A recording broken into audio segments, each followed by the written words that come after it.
That's when I got hit finally real bad with an IED, but that one went off underneath our vehicle. Do you remember the blast? We got hit, first thing I thought of is, man, I just lost Marines.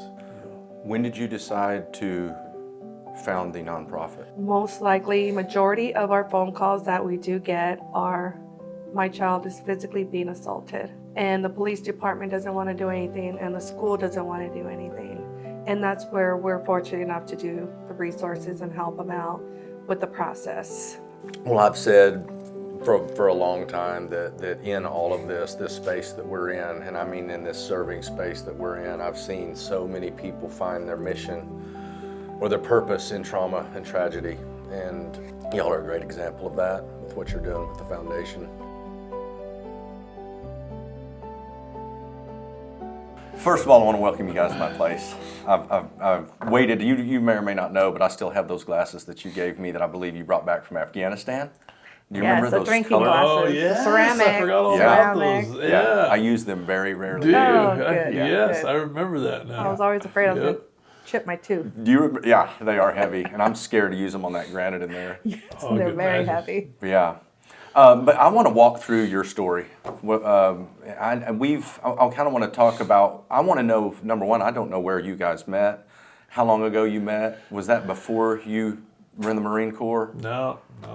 So we met at a biker bar in 1999. We met at a biker Really? bar. Yep. Yeah, Cook's Corner. As much as he jokes, I didn't know if that was going to be serious or That not. was Yeah. Tell me very, about very it. true. Well, I saw this nice little Mexican girl with this low top shirt, and I was like, "Ooh," no, I'm joking, but no, we actually my buddies knew her before I did, and my buddies introduced us to her, and at the time I thought my buddies were hitting on her, so I just kind of left her alone, but then she couldn't resist me after a while, and one thing led to another. We started dating, and then we dated for about 2 months, and I deployed to Okinawa, Japan for 7 months.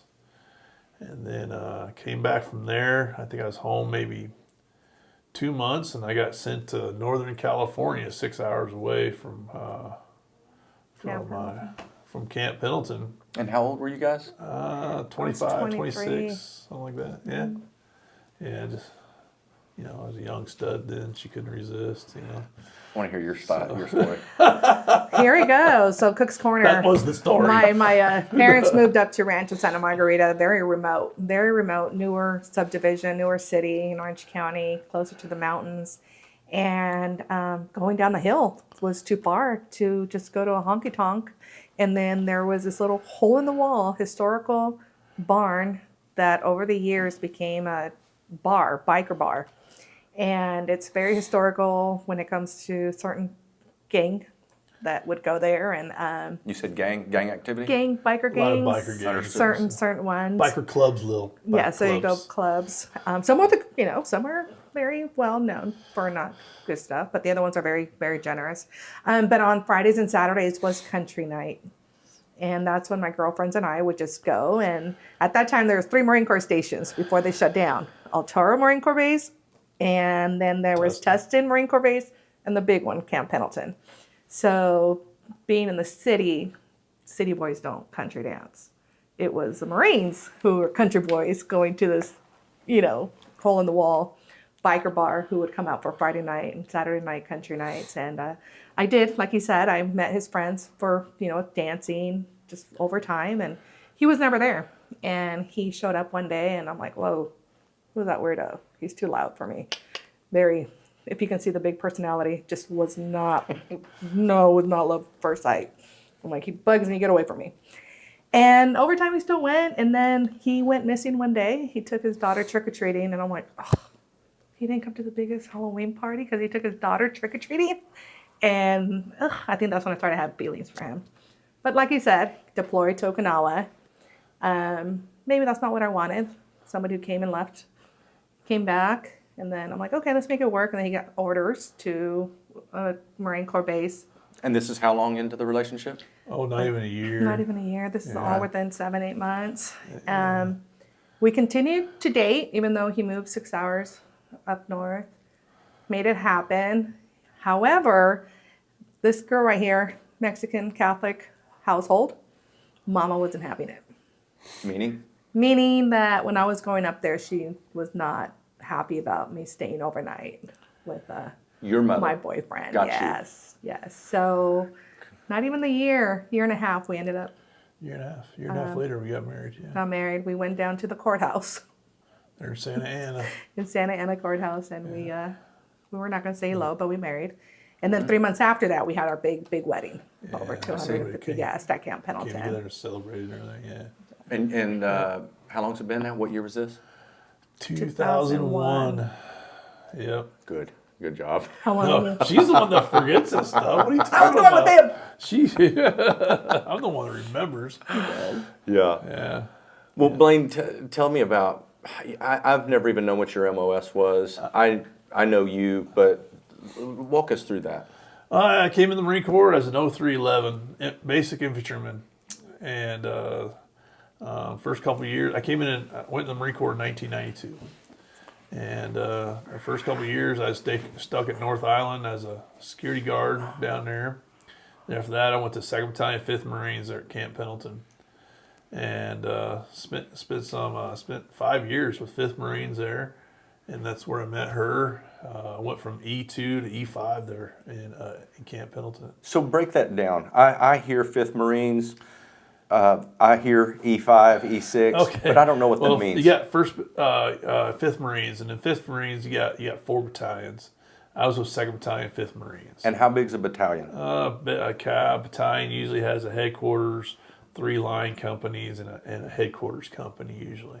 So there's usually about, at any given time, 600 Marines, 800 Marines in a battalion. Okay. Yep.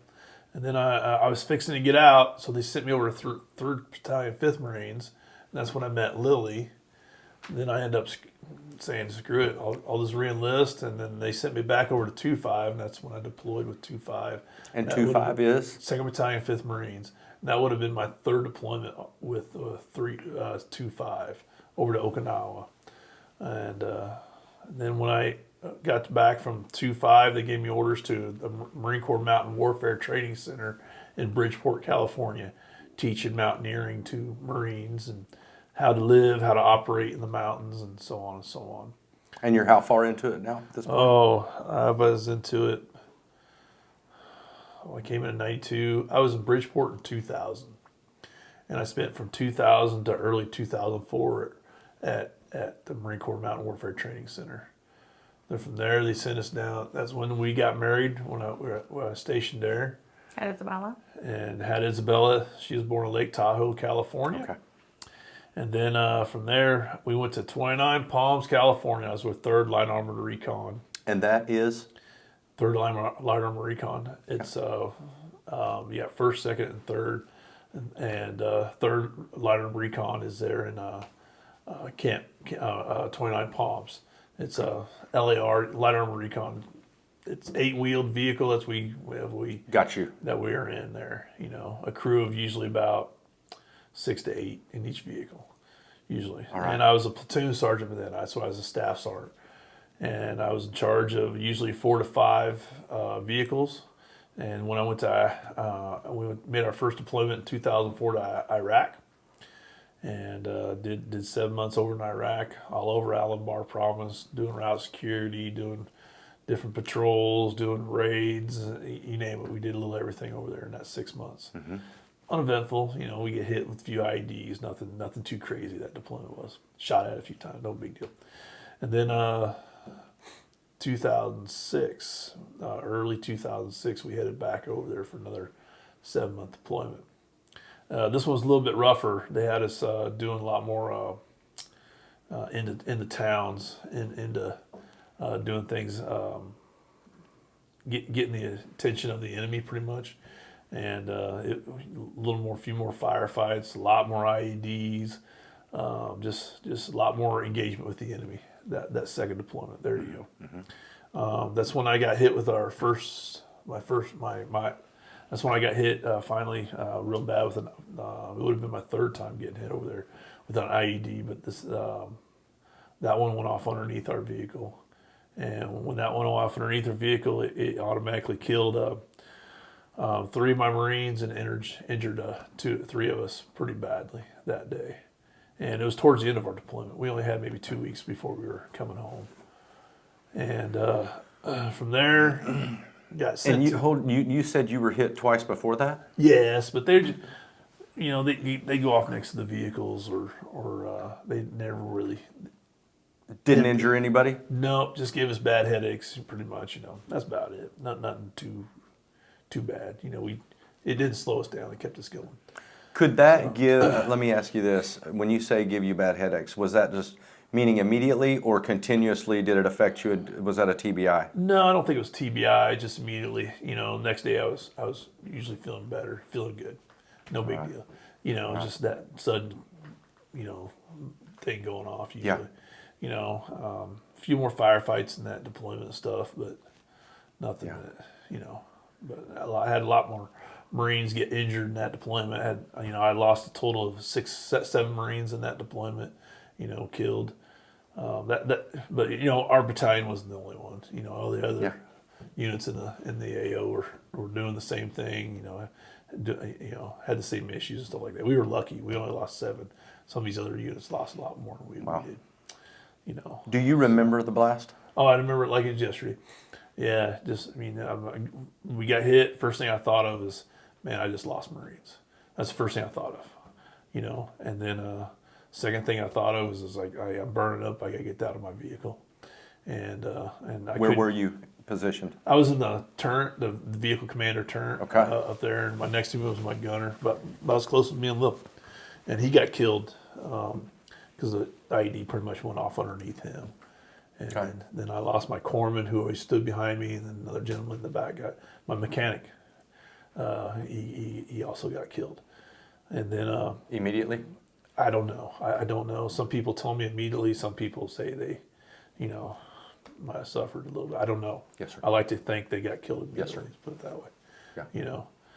So then I pulled myself out, rolled off on the vehicle, rolled off on the ground. By then, when my Marines were there, grabbed me up and drove me away from the vehicle. So I remember getting evac'd all the way back to Al-Assad, which was we got back to our FOB. From the FOB, helicopter picked us up, took us to Al-Assad Air Base. And from there, nothing. I remember a split second in Germany. Then I remember waking up in San Antonio. When I woke up in San Antonio, I thought I was still in Germany. Yeah. So. And how much time had lapsed? 2 days. 2 days after I got hit, I was already in San Antonio. That's how fast they got us back here. Unbelievable. Yeah. So, and then I remember Lily there, 7 months pregnant, being right there and supporting me and that was a whole nother road right there. You understand what I'm saying? Well, I'm about to, for sure. And I want to ask you, I've never thought about when you were called. How did you find out? Gosh, like you said, it seems like just yesterday. Yeah. A little bit of communication was always slow, but I remember Blaine calling, telling me one great thing: stop with the care packages. We're coming home in 2 weeks. 2, you and Isabella pack and go to your mom's house. My mom lived about an hour and a half from 29 Palms. And at that time, we kind of had a conversation before he left. Don't ask questions. I'm not allowed to give you information. Okay. So I did. I packed up Isabella and I, and we headed to my mom's house. And about 3 days later, it was a Sunday morning. The most bizarre thing is I had a nightmare. Before his phone call. And if it wasn't for me telling my mom, this story would not be true. I had a nightmare and I started hitting my neck. And my mom was walking out of her bedroom and she came in. She goes, "What's wrong?" I'm like, "Oh my God, my neck is on fire. I feel like my neck's on fire." And I just went back to sleep. Isabella was next to me. And my cell phone rang.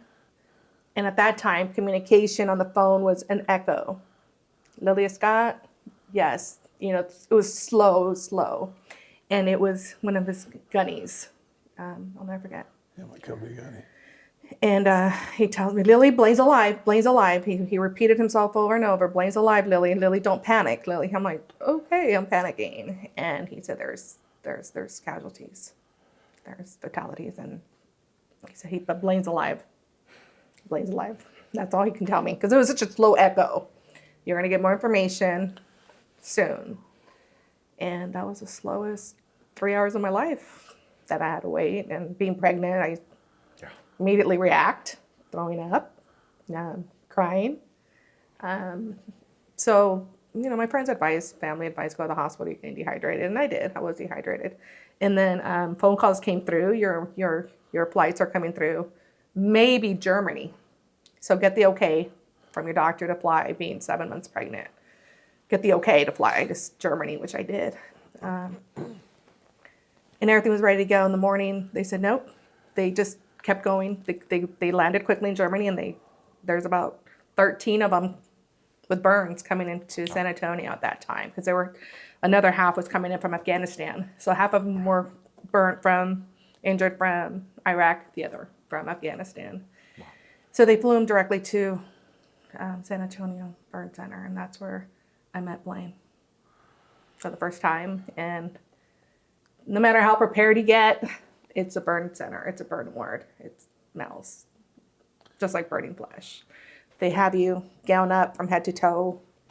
The rooms are 100+ degrees. He's naked with just a little towel on his private, and he wants to come through. He just wants to come through they tie them up like Jesus. Really? Didn't know that. So they don't scratch. They're still hallucinating on certain medication. So they said, go next to him and say, he's in America, he's in the United States. He needs to be reminded that he's not in combat. But his eyes are red, and he kept calling me one of his Marines, go get your gun or something, or yelling at me, and they just pulled me out of the room.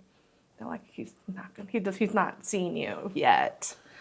So it was just, my sister accompanied me. We decided to leave Isabella as advised, just because he was going to be in ICU. And ICU is definitely not the place that a child can go into, and just a very sensitive part of the hospital ward. And she was how old at that 3. point? I left her 3. I left her for 5 months, 6 months with my mom and dad for 6 months. That was about 4 months. Yeah. 4 months. So burns are very slow. It's a very slow injury. You don't know what it can take. One day it's good, one day it's bad. It affects organs, insulin. Their body goes in shock. You can't give them water, even though he's yelling at me, give me water, Really? give me water. He had a tube, so that's what they said. No, get out of there. He wants to talk to you. But get him out. And then next day I come back, the tube is out, and he wants water, but water is poison to a burn victim. So there's no water. There was no fluids given to them. It's all, of course, through IV. But, interesting. I didn't know that at all. And Blaine didn't have burns when I saw him. Okay. Blaine's face was just the way, there's a little bit of, I thought, charcoal here. And I'm like, can you guys scrape that off? They're like, no. We're going to surgically remove that. It was 3rd-degree burns. So every hour I would come back. Every 4 hours, you have visiting hours. His face changed. His body changed. There was more. The burns were surfacing. More vision. And you remember all of this? Oh, no. I don't Or you remember don't? him being in ICU hardly at all. Okay. Yeah, I barely remember her coming in the first time. So, yeah. Because they get you so high on drugs and everything. You just, yeah.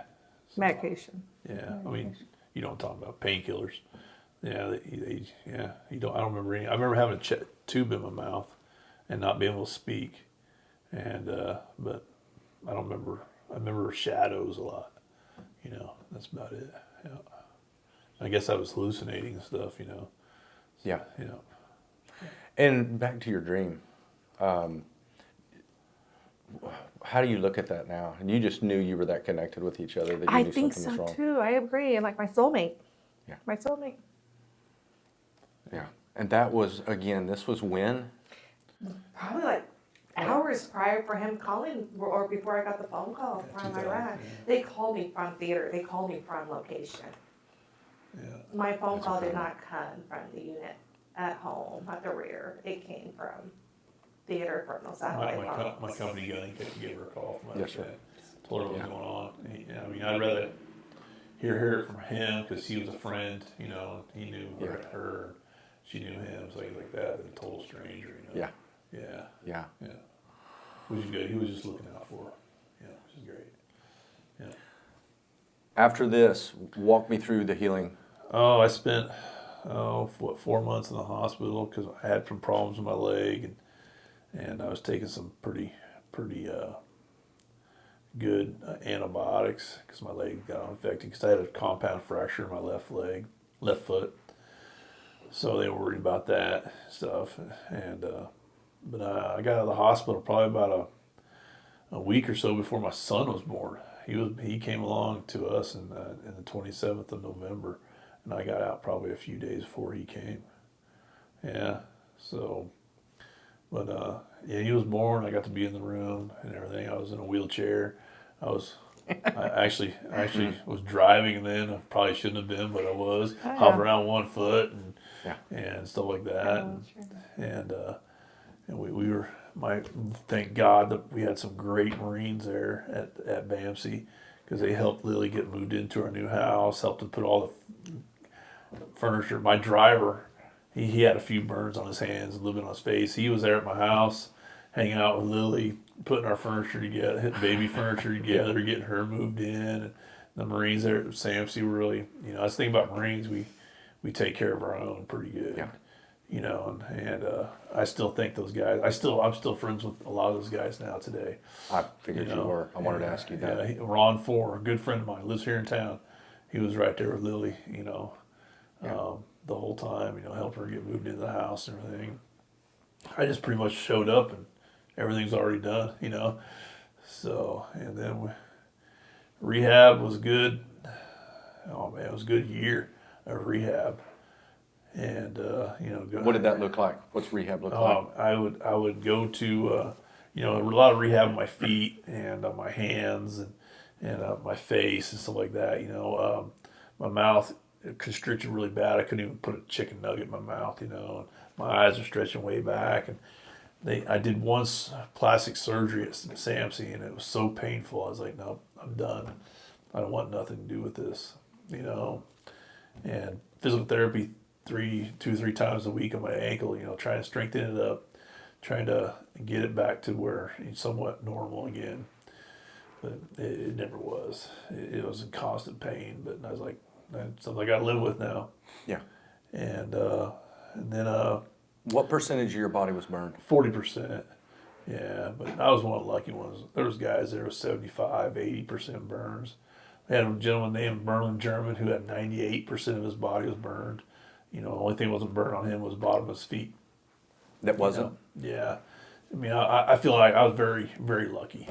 We'd sit around these groups and talk, and I thought, man, I shouldn't be here. These guys are a lot worse than I am, But I'd go and kind of support these guys and stuff, But a year and a half we spent there. And then the Joint Chief of Staff, Admiral McMullen, came in one day. And he had a bunch of us sitting around. We were just sitting around a table. He says, what can we do better here? And he got around to me, and here I am, a freshly promoted gunnery sergeant in the Marine Corps, And I was like, sir, something has to change with this whole medical board.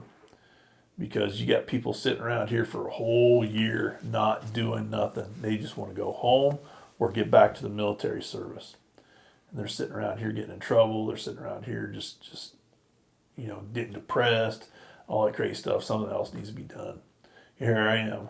I'm as good as I'm going to get. I'm ready to get back to work. And I'm sitting around here just waiting for my medical board. Well, the next day I get a phone call from my OIC saying, I don't know what you said, but if you're going to talk the talk, you better walk the walk. You need to be in here in the morning. Really? Yeah. And they started my medical board. And 3 months later, my medical board was done, and we had orders to Camp Pendleton. I chose to stay in. I could have got medically out, but the love of the Corps, love of being a Marine. That's why I stayed in. And I had goals. Yes, sir. So stayed in the Corps, and that's what I want to do. I wasn't ready to get out. So I stayed in the Marine Corps and got ordered to Camp Pendleton. Yeah. And March, I don't know when we reported there, that summer sometime, reported to Camp Pendleton. What was that like when you knew you got that call to go to Camp Pendleton? How did that feel? All right, next chapter of my life. Let's do this. Did you not see it coming though? What? The orders? Did you feel like it was going to Not happen? that fast. Holy That's what I crap! mean. Because some of these guys, they were waiting a year just to, Yeah. when they came back, they say, hey, they rated 50%. Do you take this? Hell yeah! I signed my stuff because I just wanted to leave. I want to get back doing my thing as a Marine again. I didn't want this to prove who I was. I wanted to get back to being a Marine, leading Marines again, teaching Marines, stuff like that. Yes, sir. So she supported me 100%. Say, whatever you want to do, babe. I'm there with you. So we went back to Camp Pendleton. It was me, my wife, my 3-year-old daughter, and my new son. So it was totally different, as a family. We were than it was the day I left to go to Iraq. Yeah. Totally different. And how far apart in age are Isabella and Blaney? 3 years. Exactly 3 years. Yeah. Exactly. Exactly. I think by 7 days, something like Yeah. that. But Yeah. we went back to Camp Pendleton, and I went to 1st Marine Division as division schools, and I was in charge of one of the classes there for a while. Then after a while, they moved me over to S3, and I helped logistically wise for the for the schoolhouse there. Briefing battalions, and telling battalions what we need, make sure things were ordered, stuff like that. Yeah. And 8 months later, I was having some issues with my face. And like I said, things really stretching back. My mouth were constricting pretty bad, and went to an organization called Operation Mend. Mend? And went to UCLA. And over the next 2 years, every 3 months, they were doing something to my face. Fixing my mouth, fixing my eyes, fixing my nose. Your ears. My ears. They even worked on my ankle, and they Your hand. my hands. They fixed my ankle. Not really fixed it, but I was in so much pain all the time. It was ridiculous. I hated life. I'd go home and take a couple painkillers, Percocets, and drink a Jack and Coke, and I can actually go out and play with my kids and stuff because my ankles, I was so much pain. And I went to the Navy doctors. You're like, I don't know what we can do for you, bud. Here's some more painkillers. I went to Operation Men and say, hey, what can y'all do? And they're like, oh, you have options here. And that was the best thing I heard in so long, And we chose to fuse the ankle, and my limited motions, but it took away that pain. I was, and fused together. When after it happened, I wasn't sure if this was the right decision to make because it limited my mobility. Gotcha. But it still I had a lot of pain. But being stupid me, I never slowed down. I never gave myself time to heal. So it just took longer to heal and things like that. So and then that was 2010 had the ankle fused, and but it long run it was the best decision I ever made. I was able to get off the painkillers. I was able to do things a little bit more, stuff like that. Yeah. Today it still gets sore on me, but not like it did back in those days. How hard was it for you to get off pain medication? It wasn't that hard. It God. really wasn't that hard. When I was at BAMC, I told them, hey, don't get no more painkillers. You give me something else. And they gave me something else for that. And then when I got to Camp Pendleton, I took it a few times because of my ankle, but it wasn't. I quit them. Just no big deal. It was no big deal. Thank God. Yeah. It was. I never got hooked on them. Because a lot of these guys do. That's why. I can recall a few guys, burn victims that get hooked on these painkillers and they end up going to treatment facilities and stuff like that. Yeah. I didn't want no part of it, so I never had that issue. Yep. Did you ever meet Dave Reaver? No. Do you know who Dave Reaver I is? do not. Okay. Yeah. Dave Reaver is he was a phosphorus grenade blew up in his hand in Vietnam. He's, Yeah, he's probably in his 70s now, but he's got the Reaver Foundation. Okay. And I just wondered if you guys had ever met along the way. At what point did you really start serving? Because I know meeting you all through Trinity Oaks. What do you mean serving? Serving in the nonprofit space. Nonprofits? Probably not until, no. The nonprofits helped us out. it wasn't for those nonprofits like Simplify America's Fund, especially Simplify America's Fund, man, we would have survived, but life would have been really, really tough. What did they do for you? Oh, well, I'll let you do that Yeah. because you're the first one that. So after you meet with the doctors, after medical decisions are made, these ladies in red shirts were there to introduce themselves as back then it was called the Semper Fi Fund. Semper Fi Fund only assisted Marines that were combat injured and their families. And they approached me and they said, we would like to help you, at bedside. What can we do? And I mean, all I heard was blah, blah, blah, because I never heard of a nonprofit serving military service members and families until this happened to us. And they first started helping financial assistance with Isabella, with buying her clothes, food, helping us Rental car. with rental car because I was pregnant in August. Texas heat, it's not fun. Clothes. Baby I just stuff. took clothes for 4 or 5 days. The basic needs that we don't think of when we pack our bags to be with our loved ones. They helped with car transportation from California to Texas. And their mission statement is, you tell your husband not to worry about finances. You tell him to focus on recovering. That's our job, to be here. And the first check, I opened it. I'm like, oh no, I can't pay you back. I'm sorry, but we'll struggle. They said, no, we have donors who want to do this for you. So we were able to pay, because, I'll be honest, I forgot about the cell phone bills. You forget. Life goes on. Everybody's life goes on, but yours comes to a stop, immediate stop. And we never, thank God to the Semper Fi Fund back then, we never financially got behind on anything. Yeah. Anything connected to his burns, we're going to be helped. It all had to be connected. And they have still, here it is over how many years, 18 years, and we still got a phone call.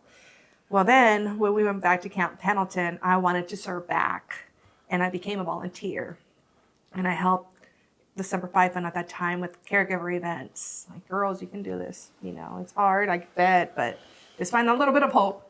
Yeah. And then over time, as he was saying in his story, he deployed again. I'm not sure if he said that. Yeah, I went back to Camp Pendleton, got attached to the 1st Marine Expeditionary Unit, and I deployed to Afghanistan about, 2010? 2010. After. Yeah. What did you think about that? I was so mad. Not even threatening him with a divorce. I'm like, I'm divorcing. Bye. And he said, bye. I'm like, oh, I can't divorce him. Yeah. So upon return, he had orders, and he chose San Antonio. No, I didn't choose. Marine Corps chose for me. Oh, I thought he had options. Well, I came back from Afghanistan, and I spent 7 months over there. Yeah. Came back from Afghanistan. This was 2010, and I called my monitor and said, "Hey, I've been at 1st Marine Division. It's time for me to move on. I need a new home. Been here 3 years." Like, well, my monitor goes, "Well, I got you on another deployment," and this was like June, July, wasn't it? Yeah, I got you another deployment. Gonna leave in February. I was like, "Cool, all right, whatever you need." They're like, "Give me a call back in a couple of hours." So a couple of hours, I give him a call, my monitor a call back. Oh no, it wasn't my monitor. It was the division, the Master Sergeant division. He's like, "I was all right, Master Sergeant. What do you got for me?" He's like, "Well, I got some good news and bad news. Bad news, you ain't deploying now. The good news, you got 3 choices: Walter Reed, Texas, or Hawaii. Pick one." But I knew exactly what I was going to do, and I did not want that job. I did not want it. I wanted to stay in the Fleet Marine Force. I wanted to deploy. I wanted to be, a Marine. Yeah. And well, he's like, "Nope, pick one. I'll pick one for you." And I was like, "Well, let me call my wife." So I call Lily. "Hey, babe. Hey, Marine Corps told me I got 3 choices: Walter Reed, Texas, or Hawaii. Which one do you want?" She's like, "Neither, none. I want to stay right here at Camp Pendleton." We had just purchased a new house in South Juan Capistrano. Yeah. Okay. And right the week that we're going to move into our new home, he deploys to Afghanistan. Yeah. I'm like, "You're going to have me move by myself?" Because it wasn't a PCS order. So the military's not going to move you. So the move's on you. She moved us into the house. Well, with friends and family. yeah. So not even 7 months later, we get the order. So just imagine We lived how in much. the house, 9 months, something Yeah, like that. and then we're back. Then we're like, I was like, well, where do you want to go? She's like, I don't want to go anywhere. I mean, she was really upset. I was like, well, how about we go back to Texas? We know the area. We know where we're going. We know what we're going to be doing. Because I was just here for a year and a half, and with the Wounded Warrior Detachment here. Mm-hmm. So, all right. So I called him back, and I was like, all right. He says, okay, report August 20th. This was June. I was like, shoot, man, I don't want to go back to Texas. Oh, I don't want to, because not so much I want to go back to Texas, but I like Texas. Just I knew exactly what I was going to be. So they made me the Staff Non-Commissioned Officer of the Wounded Ill and Injured Marines at BAMC. That's where I was. So now that I was a patient there, they sent me there, working there, right afterwards. And What were your thoughts on that? I didn't want it. I didn't want that job. Okay. I didn't want the job. I wanted to stay, because I had the option to go over to the Wounded Warrior Battalion West there in Camp Pendleton. I turned it down.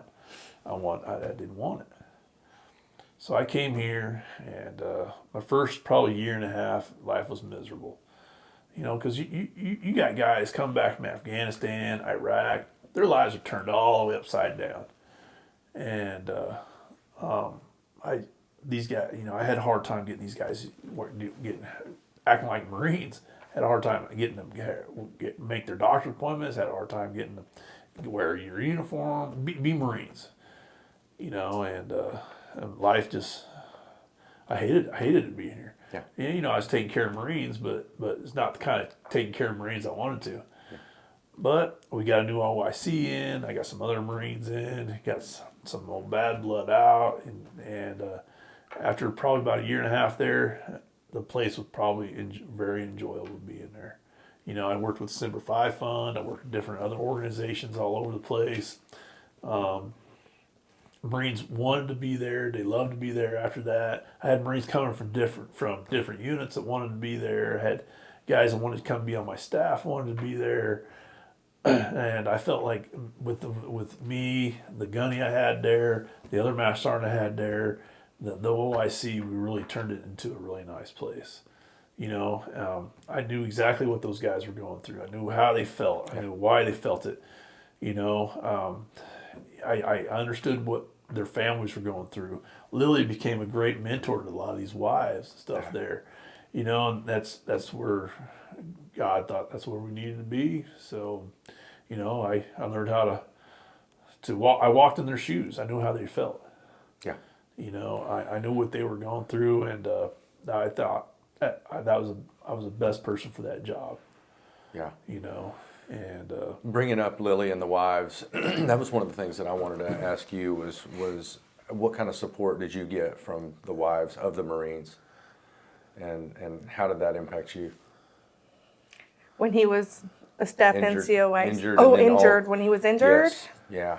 Yeah. So when he was injured back then, there was very few of us. Okay. The Marines were younger. yeah, I was Not one that the many older of them ones there. were married. Yeah. And if we were married, we were taking care of our own children or our husbands. So we really didn't interact much when he was originally injured. You knew of them. We had a burn group wife. Yeah. And we had a voodoo doll. And we we put a lot of the burn tape on them. Just, it was fun. It was fun. We played Bunko with them. And Okay. It was fun. It was fun. But I really didn't do much. I had my hands full. I had Yeah, my she hands did. full. Yeah, she had her hands Blaine full was in a taking care of wheelchair. He had kids a and the new cast baby and on. me and- Isabella broke her arm. Blaney always cried. I didn't have. Yeah, everything was just it went by quick. Well, moving into the mentorship, how did you? Now, when we came back, it was a different story. I was able to provide more, resources, hope. Again, I'm going to say the word hope over and over and over in these stories. To provide just the little things like, yes, it is going to be hard. There's no easy part about being here at a detachment where everybody's catastrophically injured. If you are at the detachment in San Antonio, you're injured. Your life has changed. again, if the wife wanted to come over, there's been times that there was just a break needed from a husband and wife situation. You know, a lot of these pain meds change a person, and our wives were sometimes younger. They were very young wives, and part of it is they just graduated high school and they got married. Part of it is they got out of boot camp and they got married, and you know, being injured was not in their plans. Especially, you know, a man in uniform is not going to get injured. He's He-Man, he's Superman, and now they're coming home to help them feed them, bathe them, and this is not sometimes what a 20-year-old wife wants to do. And so there's a lot of, you know, heart-to-heart talks. Make or break some of marriage. Yeah, I wondered if you probably saw a lot of those. I mean, that didn't even last? No, we did. But there are a lot of them, unfortunately, who just chose to walk away. Some success stories, though. There's those stories out there that have definitely stood by each other. Give us one. The name? Give us a success story. Gosh, Morans, not not the Morans, There's, Barkley. The Barclays. They're She's Sanchez. I brought in California. Sierra Barkley to work as a case manager with Semper Fi and America's Fund, first lieutenant, and he was on the same plane as Blaine. He came from Afghanistan. Blaine was coming from Iraq, and we met at BAMSI, and she had just delivered her baby too prior to. Carlton's is another one. So there's quite a few. There's quite a few of us who have really stuck by, you know, through the thick and thin. And I'm not, you know, wedding bells. So I can Tell name us a what few. you. Go ahead. No, I can name a few guys that really made it there. Yeah. You know, they got grandkids now and stuff like that. Yeah.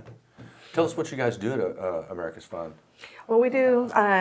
Semper Fi Fund now came to also be called America's Fund. The CEO of the fund Simplify and Americans wanted to help all branches.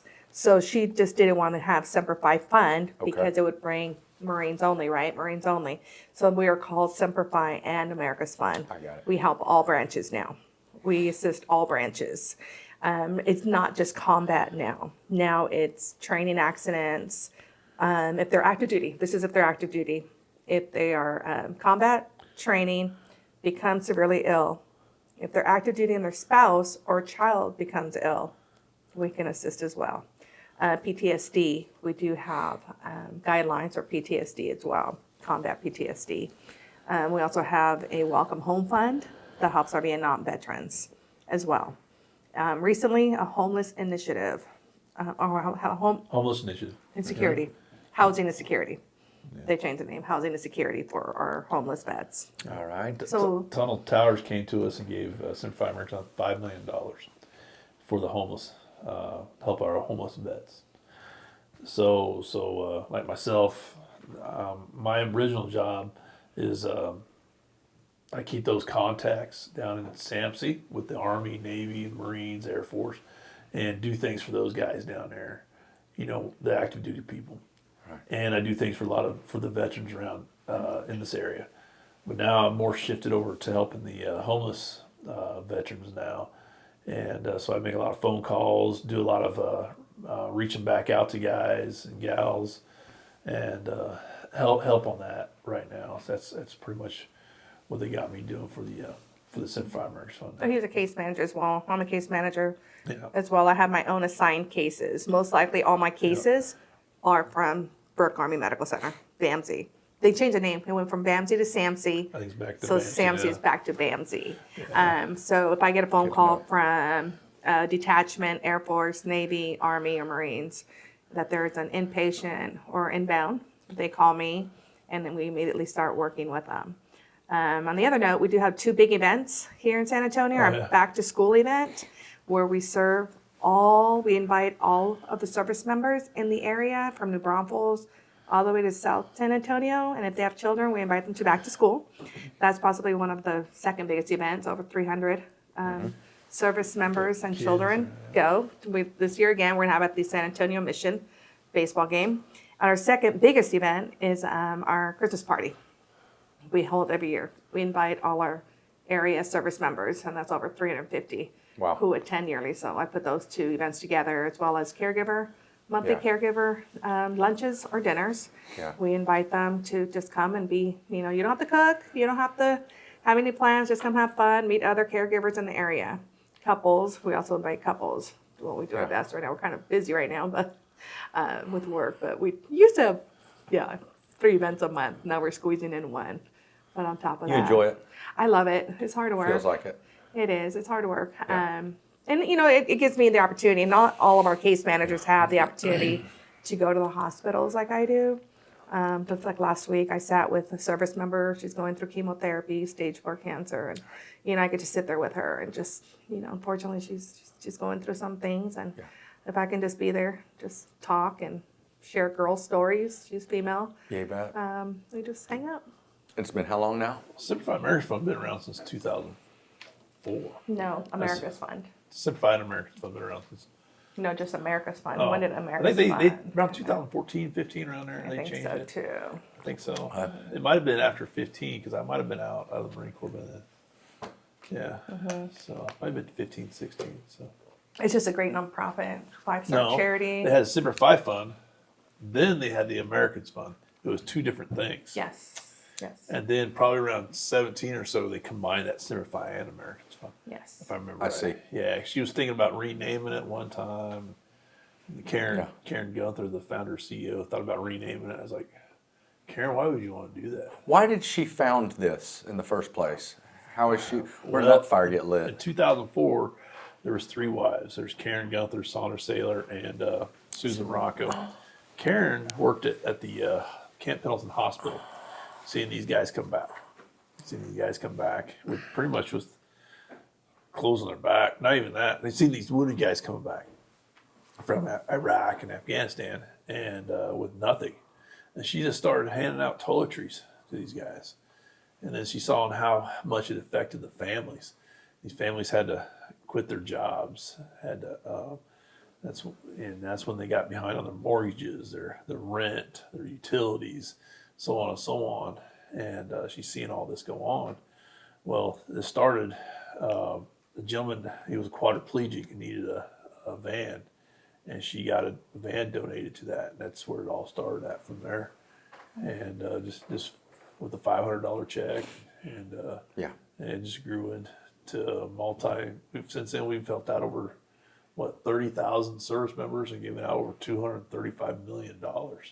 People don't see that. Every day we give out grants. Every day. Every day grants. they give out give out several grants. thousands, tens of thousands, 100,000 a day. We help mortgages, car payments, modification of equipment, home modification Tires, equipment. just whatever they need that'll affect their injuries. We're Simplified American Fund is going to help out. So And how long have you been with them? Each of you? Oh, Lily's been with them for 10 over and a 10 half. years. Yeah. And I've probably been with them 6 or 7. I just started volunteering. It's not even a job. We It's don't a way even of think life. it's a way. That's what We I'm love talking about. waking up every day Yeah, it's and just getting to our computers. The hardest part is logging off. Logging Because out? logging off your You computer. gotta tell 'Cause yourself when to stop. the need is Yeah. there. The need is there more than ever now. Now we're focusing maybe not on injuries, but more on PTSD, mental health. illnesses. Speaking of PTSD, are they doing anything in the psychedelic space yet? No. No. Are you hearing much about that? Yes, but no, Nothing. we're not doing it. No, I don't Just hear just anything. curious. Yeah. Not our fund. It's out there, but not our fund. Yeah. Yeah. I want to hear about your home. And was that Tunnel to Towers? Tunnel to Tower? Or who was that this? was Helping a Hero helped us get our home, and it was pretty much we did get our home for free, but it was a modified. Pretty much, we got a $800,000 home for $100,000. Everybody with Helping a Hero will have a small mortgage, and I see. you must live in that house for 10 years. So eventually it's a very good investment to have. Yeah. It's a blessing. It's Yeah. a blessing. It's a So blessing. we got a very nice home, and we're just blessed to have that very nice home. It's not mortgage free. We do have a mortgage. We do have a mortgage, but Understood. it's not a full mortgage that normal people would yeah. have. It wasn't for the Helping a Hero, we wouldn't have what we have today. Another nonprofit. Another that's- nonprofit helped us out. Yeah. We may have the wounds, the mental health wounds. We may see the scars. But one thing these organizations have helped us tremendously Yeah. stay afloat financially. Yeah. And mentally, all Yeah. these places like Trinity Oaks. Yes. You know, Trinity Oaks really helped me when I was in a bad spot, getting me out of the house, getting me, you know, not necessarily hunting, but meeting other people and things like that, you know. Yeah. I mean, I've met some very good people through Trinity Oaks and stuff, and Same. and I'm thankful for what they've done for us, you know. Same. Yeah. Yeah. Because they've helped us out and when we really needed help, you know. Yeah. Yeah. Yeah. I don't know how much you know about how or why I got involved with Trinity Oaks, but when I was, I had moved here to Austin in '08, and a buddy of mine invited me to go to Vegas, and I couldn't afford the flight, and I was like, he said, man, if you can just come up with a little spending cash, I'll get your flight. And so I agreed, and I got on that flight.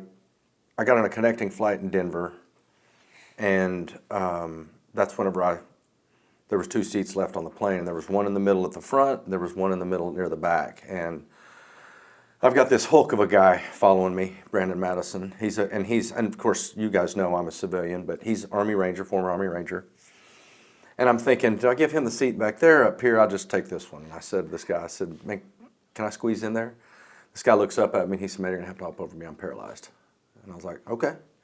So I got over him and I sat down, and I'm in the middle of these 2 guys, and I introduced myself to this guy and then to this guy, and I realized this guy's paralyzed.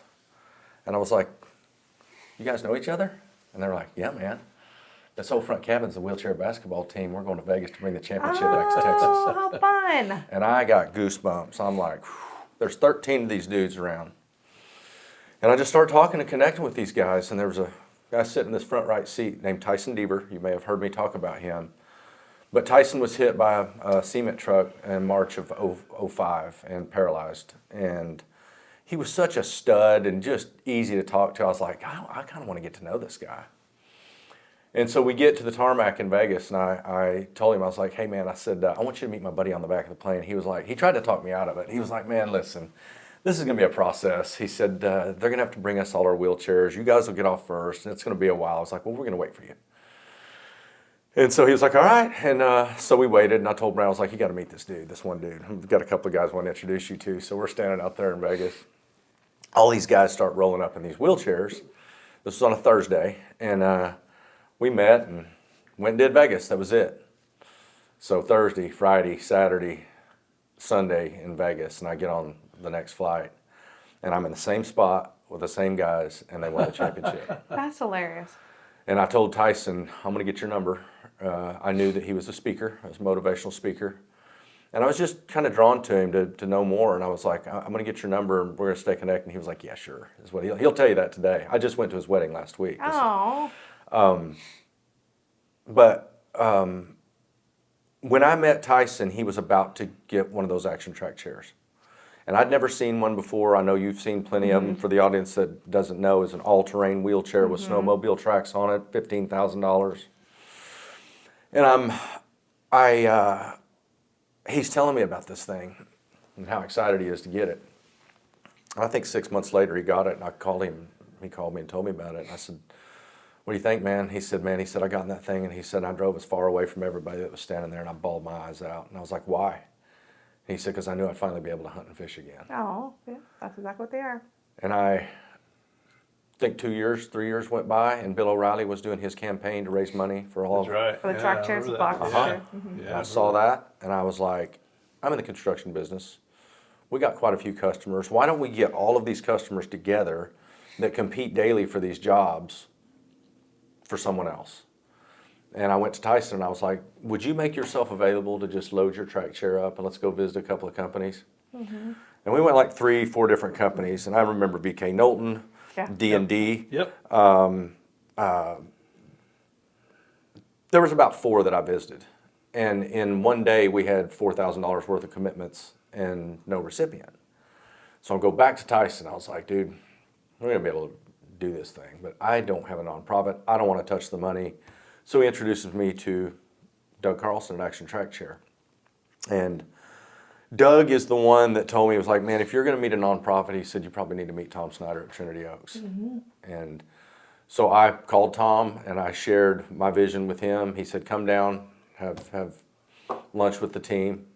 And that's where it all started for me with Trinity Oaks, was just sharing that vision that I said, I don't need you to do anything but take the money. I'm going to get all the auction items together. I'm going to get a couple of bands, and we're going to hold it at our yard in New Braunfels, Texas, and we're going to raise the money. Well, we ended up doing it for a boy with cerebral palsy because the Independence Fund had raised so much money that I kind of felt like I was spinning my wheels. They raised $30 million Yeah, through Bill O'Reilly. And I'm giving you this background because I didn't know if you guys have ever known this, but and then I want to get into how you got with them. But when we did that benefit, we needed $12,600 for this boy's chair, Colby Harvey's. And that night we raised $36,000. And so Tom Snyder wasn't even going to come to the benefit. And then he realized how much money I'm dropping off, and he was like, this dude's serious, you know. So him and Nona showed up. And after it was over with, he walks up to me, he goes, there's a lot of money that's going to be left over here. What do you want to do with it? And I was like, there's this guy that works at the butcher block up at HEB, and I said, he's got rosacea so bad on his nose, a bulbous nose, that I said, he's the guy I want to help next, because Tiffany works for a dermatologist. He goes, I'll help with that too. He said, but since this was raised for a youth, would you consider donating those funds to Trinity Oaks? And I was like, yeah, sure. And he said, I'd also like for you to come on board and look at coordinating all of the dream trips moving forward for any children or adults that are terminal that have a last wish to hunt or fish. And that's when I came on board with Trinity Oaks. And got to do that for 6 years and met you all. How special. Yeah. So that's the background on how it happened. But how did you get involved? Well, I met Or was Tom. it you first? It was me. Okay. Combat Marine Outdoors. I don't know if they're another hunting organization that Oh, yeah. takes a lot of. Yeah. Well, they were doing a hunt with Tom down there hunting Nalgai down in South Texas Yeah. with Trinity Oaks. Because Combat Marine Outdoors and Trinity Oaks kind of teamed up. Took a bunch of guys down there hunting. Well, they brought all that meat back and they gave it to the annex. The Marine annex there. We had a big freezer. They just put all that they filled our freezer up full of Nalgai meat and stuff like that. And that's when I met Tom, because he was giving all that meat to the annex. Yeah. And I kind of kept in contact with Tom, stuff like that. And Tom ended up taking me out hunting, and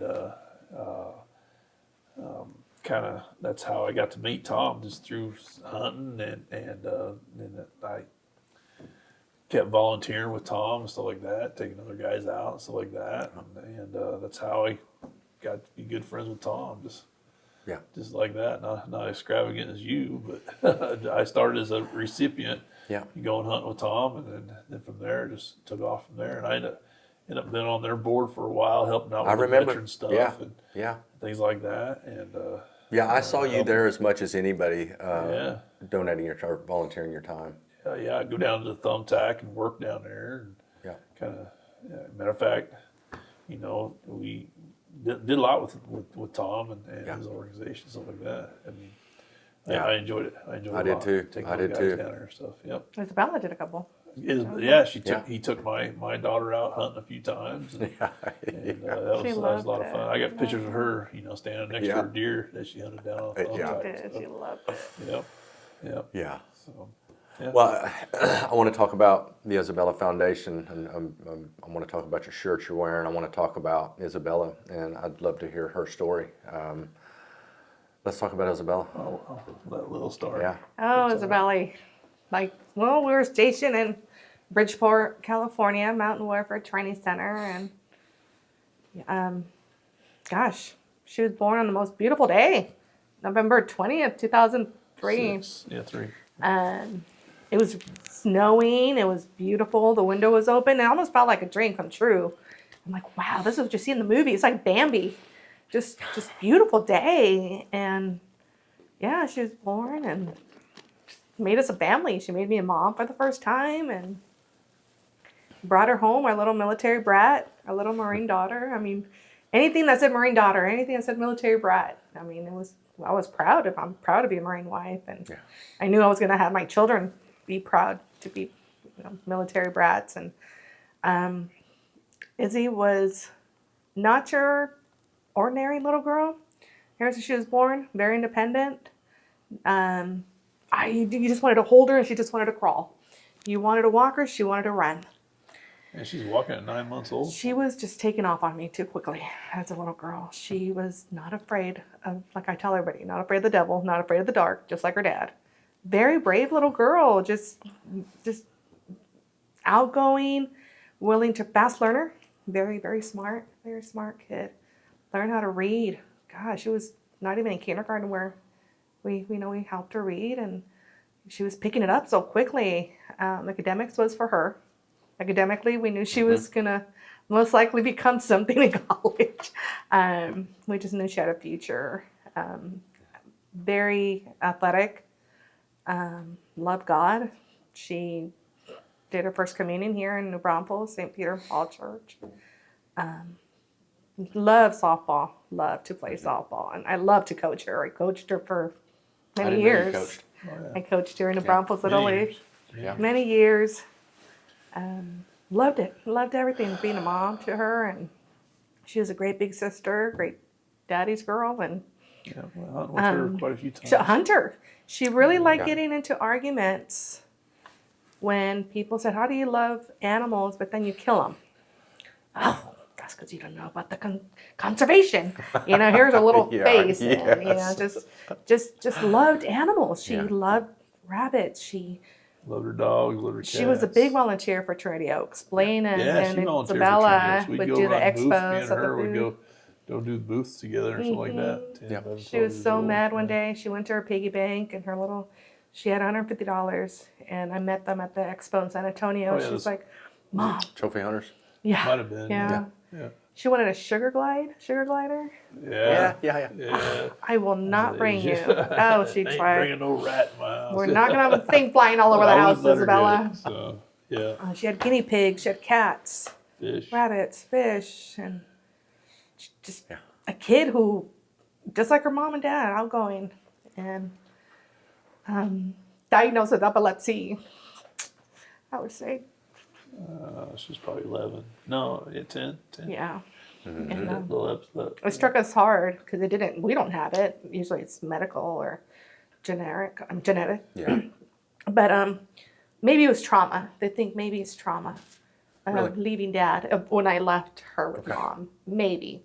Since there was no one in the family that had epilepsy, perhaps me leaving her, that might have been trauma to her. Seeing dad, when she Interesting. saw Blaine for the first time, she hid behind a Marine. The Marines picked her up from the airport in uniform. And I was home with Blaney, and Blaine was in a wheelchair, and he was 30 pounds lighter. 30. Almost, 100 almost, pounds lighter. well, maybe 60, 70 now. But, gosh, just, he didn't look like himself. She hid behind the Marines. And again, she was how old at that point? She's 3. 3 years old.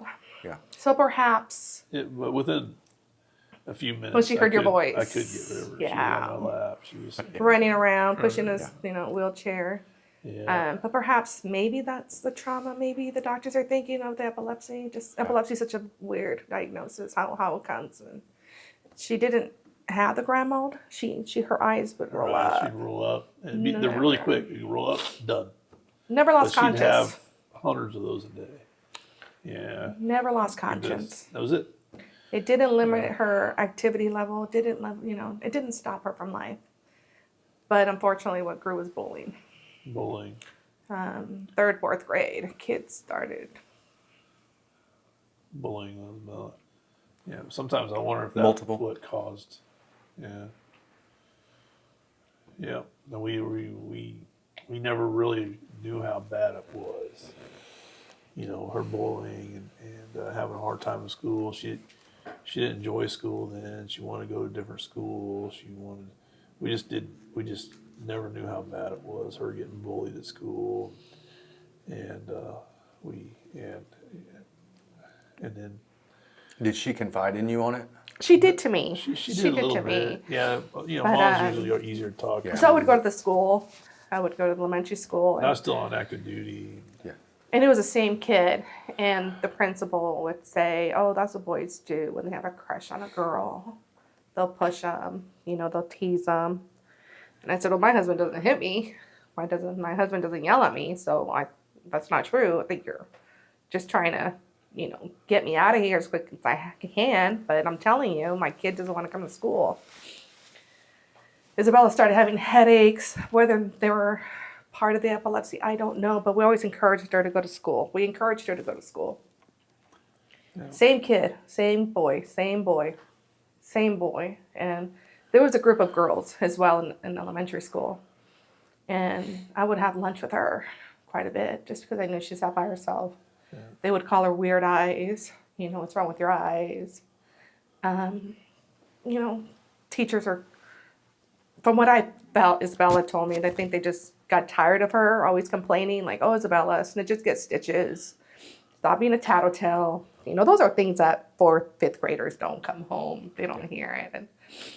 And, middle school got worse. Middle school was worse. Her outside activities and friends were great, but those softball girls did not go to her school. They went to other middle schools. They either were at another school in New Braunfels, Seguin, Cibolo, but they were brought together because she played on a travel softball team. And she loved her travel ball sisters, her softball sisters. So when she went to school, Churchill Middle School, she was alone. Izzy may have 1 or 2 friends, but they were not on the same lunch schedule. So she would go to the nurse's office and call me, and I would go have lunch with her because she was lonely.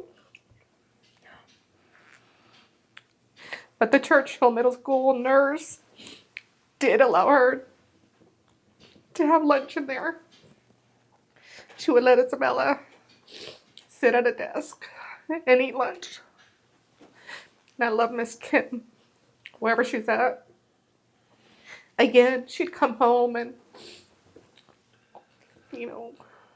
Izzy, you got to go to school. You have to go to school, honey. I think it was the 7th grade year we're thinking about taking her out of school and putting her in the San Marcos Academy School. Yeah, we checked into that. We were checking it out. Again, it was just she had fun at softball. I'm thinking she had such a great game. Maybe she'll have a better day at school. We enrolled her in karate, where she did hit her bullies a couple times, but then I got the call that Izzy was bullying a girl. And that one was hard. That's when I started getting upset. But now she's protecting herself because her bully tripped her. So when the bully Do you know what happened that day? Yes. Isabella was in PE, and they were sitting in rows, and Izzy was walking. Everybody was sitting down on their bottoms. And it was 7th grade year. And Isabella was walking back, and her bully put her foot out, so Isabella tripped. Mm-hmm. So when Isabella turned back aggressively, her bully stood up, and Isabella punched her in the gut. But Isabella's the one who got in trouble for that. So I got the call. And they were going to discipline her in ISS or SSI. And I said, no, you're not. No, you're not. No, you're not. I'm tired. Look at how many times I walked in here that my child has been bullied. Pull up the cameras. How many times? Pull up the record where I have to sign in. You're not going to discipline my daughter for this when she stood up for herself. And you did see cameras? They're all over the place when you walk into a school district or a school building. No, I'm meaning, did you ever see video of it, actually? Not until the last day she was bullied. Over and over here, just no matter what you do as parents, you hope and you pray that this is going to just overcome, right? It's going to get better, Isabella. Life isn't fair. The talk you do have with your kids. Like, life is going to get harder, Izzy. Just try to find another friend, avoid them. I just don't think that the bullies stopped. I think she was a target. Isabella was a target, from what I hear from, or after she passed, from other parents, she was a target. It did just stop at school, too. Now with social media and things like that, it continued at school. At home, like on Snapchat and things like that. Okay. So it just, nowadays, like when we were kids, you get bullied at school. When you get home, it was done. But nowadays, and then it discontinued when she was home. So and then she never had a break from it. And like I said, we never realized how bad it was and how much it bothered her. And that's what breaks our heart nowadays, and that's something we got to live with now and then, unfortunately. you know, and you know, ultimately it brought us to where we're at now, you know. Yeah. But at the beginning of her 8th grade year, Yeah, the beginning of her 8th grade year. the bullying started Soon as she immediately. went Her to first school. grade, her first day, same boy from elementary school, same boy. And I dropped her off, and she said, "Mom, can you come pick me up I for dropped her lunch?" off at school that day. And I said, "Can you come pick me up Yeah. for lunch, or can you bring me lunch?" And I'm like, "Izzy, I'm working. You know, Izzy, we can't start the year like this. You know, again, just can you go to the nurse's office?" She goes, "I'll go to the hallway, Mom," because she would eat with the band kids. She was a percussion, and Yeah. she said, "Okay." I'm like, "Okay, I'm so sorry." And when I picked her up, she was tugging her little skin like this, and it was red, red, red. I'm like, "Izzy, are you okay?" And she just started crying. She goes, "Mom, I hate school, and I hate him, and I hate Brett." And I'm like, "What do you do now?" And so I saw the 3 principals all standing there at pickup line, and I go, "Let me park it." So I parked the truck. He goes, "Please don't get out the car. You're going to make it worse. They laugh at me. The principals laugh at me, and they're not going to listen. Nobody's ever listened." And I go, "Izzy, yet they're right there. Let me just get off the car, Isabella." But she was crying, like, "Don't make it worse, Mom. Okay. Don't make it worse." And, you know, I drove off. I took her to McDonald's, her favorite little place, just down the road. And because I knew that if I had Blady had football practice. So I thought maybe if I got her McDonald's, she would cheer up, which she did. She loves her McDonald's, chicken nuggets and Dr. Pepper. And we went home, and she ate, the kids ate, and I went back to work for a little bit. And I said, "Blaine, let's get ready for football." I'm like, "Isabel, you want to go?" It's at the Comel Fields where she also plays softball. I go, "Maybe you and I can throw the ball." She goes, "No, Mom, I'm going to stay home." I'm like, "Are you sure?" And she's 12 years old. The kid was responsible to stay home. That wasn't the first time we've left Yeah, her home she's staying alone. home all the time. Also. Well, about an hour into football practice, an hour and a half, I started texting her and no response, and calling her and no response. That's weird, you know. But then I'm like thinking, okay, maybe she has her ear pods in. And I dropped a kid off at football, one of Blady's friends off at football at his house afterwards, and went straight home. And I walked into a dark home. The house was dark. Isabella was, we always said, if you're alone, turn on the lights. Every light in the house, every single light, and lock the door. And I called her name, and I called her name, and I called her name. I went in her room. I didn't see her. I ran up and down the stairs. I couldn't find her. And Blaine was with I was on a Trinity Oaks thing. with Tom Snyder that night. And I'm like, what the heck? So I started calling friends. "Is Isabella at your house?" "No." And, "What in the world is she?" So I went into her room, and I turned the light on.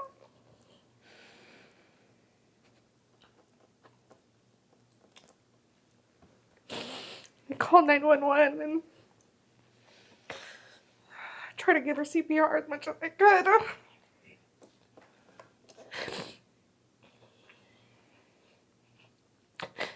So we ended up in the hospital, and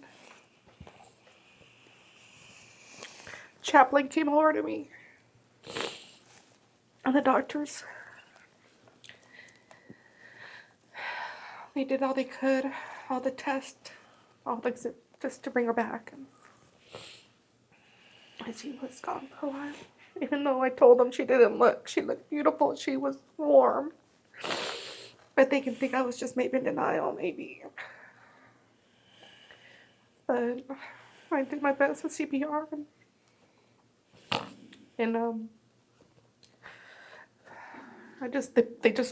they put me out. I was out. They gave me medication for the night. That was it. But I do blame the school district. I blame the schools. I blame the teachers. I blame everyone who ignored my little girl. I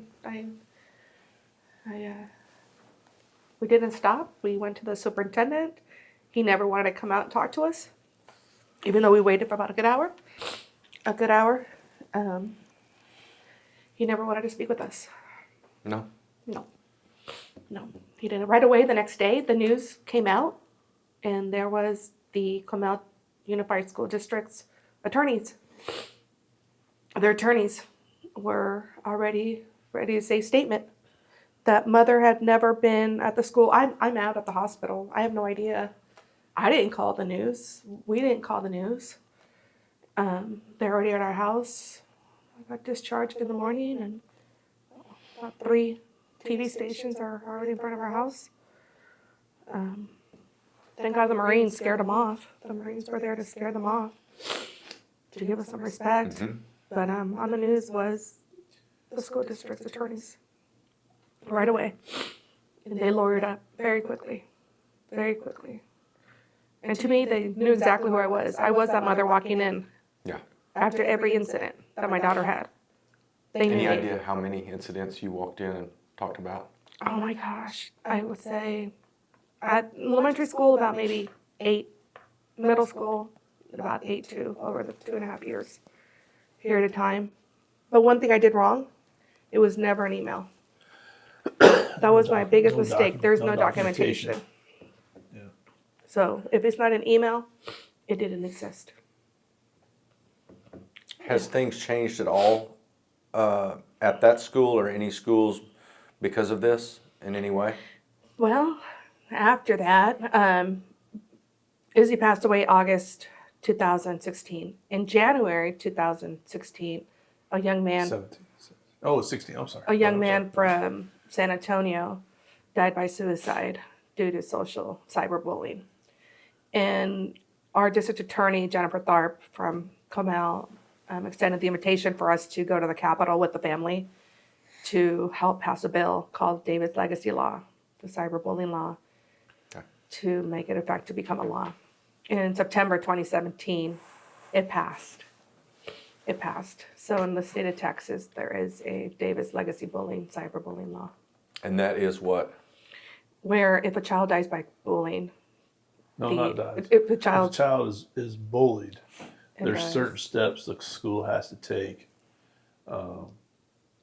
towards that bully. You know, depends be- on the severity, how many times, and so on. and will be so on. prosecuted. Yeah, there's certain steps school has to take.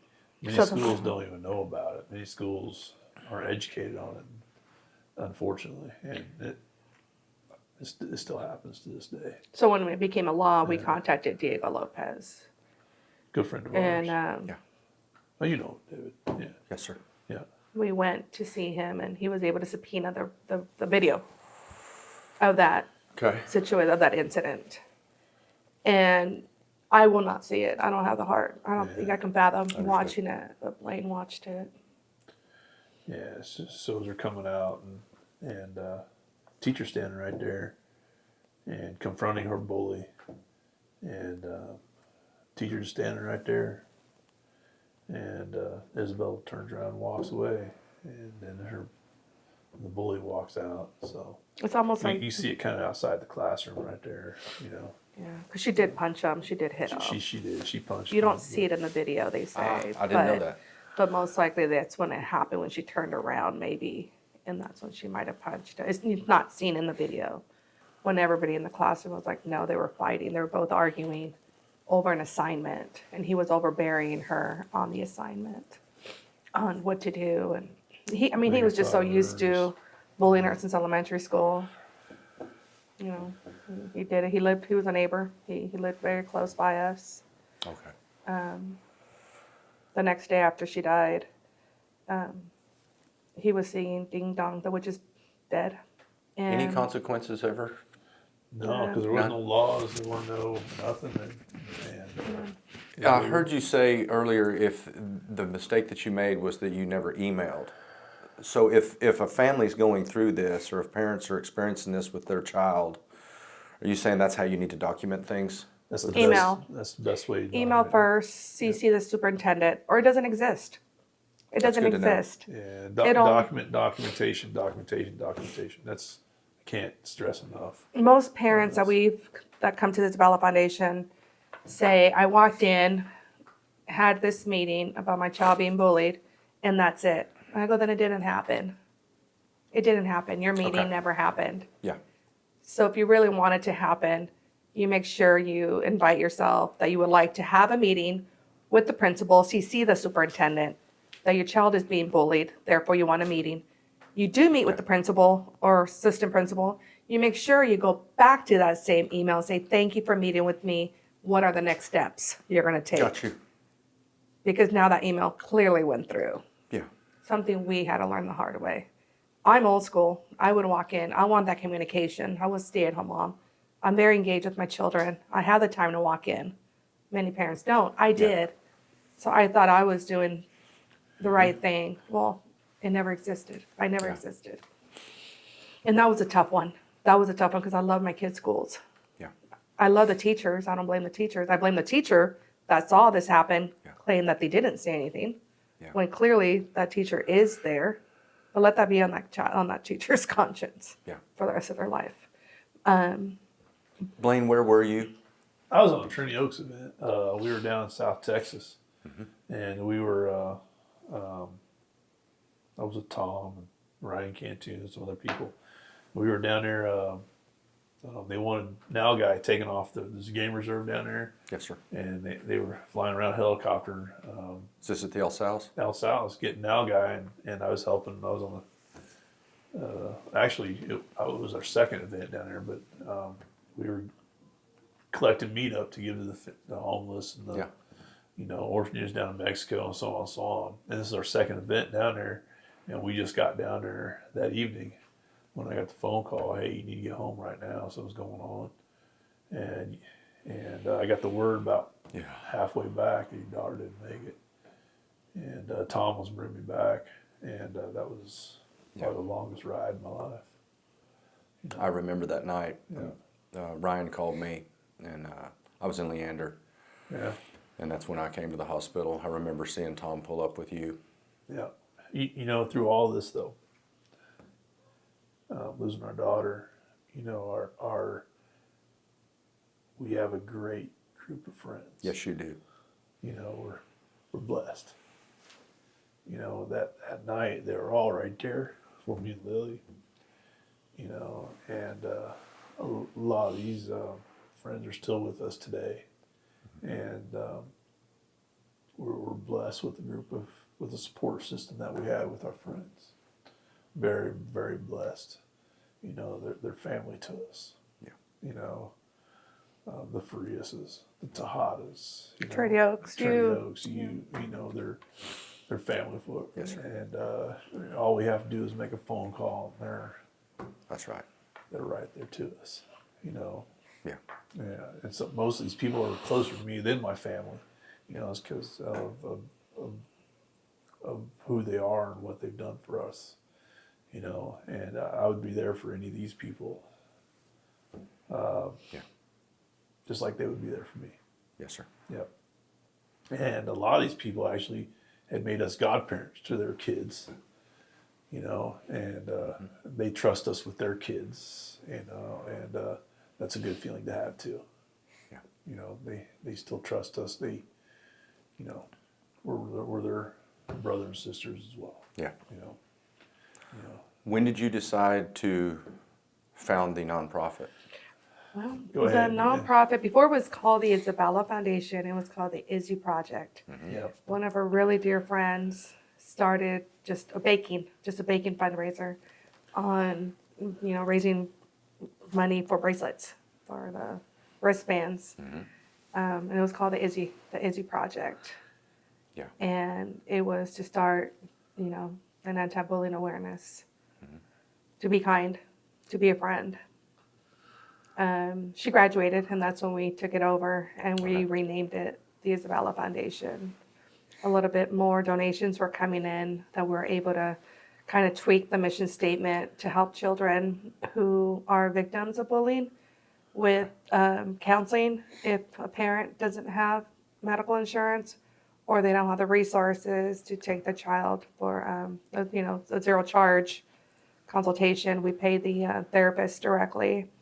If they are being bullied and are homeschooled, which a lot of parents have made a decision to now homeschool their children, we like to set our little gift packages, like a caring package. Yeah. And that's just the beginning of what we have done. We've sponsored teams. If they do the pledge of not to be a bully, not to be a bystander, we do sponsor local league teams, youth teams. And it's all in relation to a child being bullied. Most likely, majority of our phone calls that we do get are, my child is physically being assaulted. Yeah, we get that. And the police department doesn't want to do anything, and the school doesn't want to do anything. And that's where we're fortunate enough to do the resources and help them out with the process of the current situation. There's videos. It's horrible. Horrible. Yeah, the phones are. How it's going Crazy back and how forth. long. School says no, police department says no, and we do have legal advice on our team, on our board. We do have legal counsel that her name is Gigi, and she does stay on top of the Texas bullying law. Majority of our time, it's consulting the parent on what steps to do Yep. when the child's being bullied and the school's ignoring them. I don't blame the schools. Our principals are getting younger. You know, perhaps they were in college. Perhaps they never had to deal with a bullying incident themselves, and they don't know how to handle it. They're in charge of a whole school, and you know, we pick up the phone and we just say there is a bullying law, or we give the information to the parent to take with them at their face-to-face meeting, that they do legally have to pay attention to this. Especially if the child is, you know, physically assaulted and now there's a medical record. Yeah. Yes, you do have to take care of it. It is your time. The child's being dropped off at your school. You're responsible for that child during school hours. How are donations coming in? Are you getting what you need? What type of resources do you need now? The resources we need right now is definitely donations for the resources. What we do is we have merchandise to where we have a bookmark with the pledge. We just had an event on Friday, Cops for Kids. It's a New Braunfels Police Department gifting, raffling off over 300 bikes to children. I saw that. It is amazing. It's an That's amazing pretty good. event. Good, Amazing yeah. event. And it's, you know, if a kid wants anything at the table, you have to say the pledge first, not to be a bystander, to love and to be Isabella's voice, to be kind to one another. And, you know, they have sunglasses to wear with confidence. They have, you know, those bracelets to wear with pride, stickers that you will promise, you know, to be a kind person. And if you see somebody sitting alone, that's what he was good at. Mostly what we do is networking. We get out, we meet people, the parents come to us, say, hey, my kid's getting bullied, or hey, we have these issues going on. That's mostly when we're out setting up our booth, we get a lot of those parents up to us. Yeah. So, and we talk to them, say, hey, this is what you need to do. This is what your sources are available for you. Mostly just get the word out is what we do, you know. And when we go to these events like this, the Day of the Dead was one of our biggest events downtown. Cops for Kids was another one of our biggest events we enjoy doing. And we do other little stuff here throughout the year, but just mostly getting our word out. But I don't know how many parents came up to us the other day and say, hey, this is what's going on with my kid. You know, what do I do? And that's more what we do than anything else. Just getting the word out and advising those parents and so on. So, you know, one of our friends comes up and say, "Hey, we have a friend who's getting bullied. What can you do for him?" So we have them call us. You know, hey, this. We give them, like I said, again, the resources or the advice document. You know, What do you have coming up next?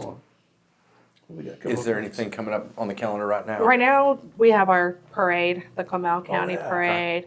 And then after that, the other Los Muertos downtown New Braunfels. Yep. We try to be present at an event where there's going to be kids there. That's usually where we try to have our focus on, where kids are going to be at. And another thing that we do is we also help the bully. If the bully needs Nice. counseling, And you've got to do that? we so far just one. All right. Just one, and that's fine if we get through to one. And it's. Do you feel like you did? I hope so. We never heard back from Mom, but the resources was offered, and You know, But it's I hate to say this, but a lot of these parents who are parents of the bullies, they're like, "Oh, my kid wouldn't do that." You know, we get a lot of that. Well, my kid would never do that. Yeah. You know, and I'm sorry, but your kid do that. Yeah. You know? Yeah. Yeah, can we help you with that? You know, or something like that. You know, that happens more than that. It's denial from the parents. Unfortunately, my kid would never do that. You know, what did your kid do to provoke my kid to do that? You know, because obviously they're going to defend their kid. You know, obviously, you know, but unfortunately that does happen. And if we are in a mental health crisis, we do not handle it ourselves. We have a good resource that we chime into the phone call to give the parent the steps. So we do not handle the crisis on the phone. If there is a parent that calls and says, I just saw that, you know, there's scratches or there's cuts on my daughter's leg, we will let them know. Head to Clarity, you got Laurel Ridge, and you have a facility in San Marcos. Just get up and go. Just go. If you feel like you can't, if there's severe injuries, go to your nearest emergency room. How do people donate? We have the Isabella Foundation Facebook page. We're a small nonprofit, so we don't have the big fundings for a website, but we do have the Isabella Foundation Facebook and PayPal, which we do have our monthly. We were just talking about it here, how fortunate we are that we have our repeated donors monthly, and they are the ones who keep us afloat. Not one person on the board gets paid. Not one person, not one person. Never, ever do that. It all goes out to the children or for merchandise. You know, there's a new children youth center in town that we will be checking out. What would you hope to raise this year? We hope to raise $10,000 to keep us to buy, you know, our merchandise and anything that can get the word out, Isabella's story out, to help a child. Don't stay quiet. Talk to an adult. You see something, say something. And this is a reminder because our suicide rate hasn't stopped with youth. You know, check the statistics. They're not, you know, suicide doesn't discriminate. And it definitely doesn't discriminate in any era, whether it's a military PTSD personnel or, but the children, but the youth, it's growing. Suicide youth is growing more than ever across our country. And it's talking about it. It's, you know, and one thing that we do see also is the culture. The culture is depending on who, they don't want to talk about it. Yeah. And it's going out there and saying if your child is hurting themselves, whether it's starving, cutting, you know, you have to, and look at your child's phone. Yeah. Your child's phone is that biggest weapon. There's plenty of apps they can download to protect your children, but be vigilant. When you say the phone is the weapon, give me an example of what you're pointing at and what are you talking about? The cell phone can be a weapon when kids are so outsmarting us with ghost apps. What is a ghost Which app? means that they can hide a Snap app under calculator. We are hiding apps under other apps. So it may look like a calculator, but if you don't click on it, it's a chat group. It may be Snap. You know, a parent says, oh, I locked my kid out of Snapchat and Instagram. But that kid just downloaded something with another passcode that they can now have Snapchat. They can have Snapchat on their friends' phones. So it's vigilant and having an open. So give me an idea of what bullying looks like on a cell phone. Ugly. A Snapchat is your ugliest because it disappears so quickly sometimes. It can be go kill yourself. Okay. Put them down, tell them to go kill themselves. The world would be a better world without you. You're ugly, nobody likes you. Yeah. That's right. It just means stuff on there. Sextortion is growing right now. Sextortion is growing like never before. Yeah. It's just, you know, taking a naked body and putting your face on it. You know, things like that. Yeah, my son's he just graduated high school. He's like, yeah, Dad, that stuff happens more than you think. So, yeah. And it's just having an open communication. I emphasize that to parents all the time. When they go to sleep, get that phone. Get that phone and just check it. You pay for it. Yeah. It's your kid may account. not like it, but in the end, you may be saving their life.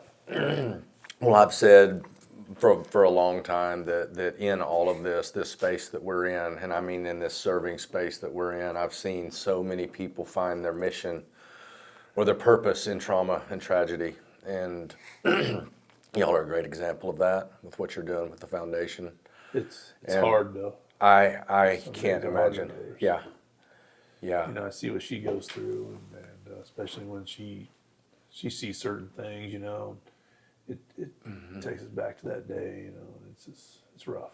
Yes, right now, what we did an autistic event for children with autism, and they're bullied just as much, and they're not Or worse protected. sometimes. They're not protected.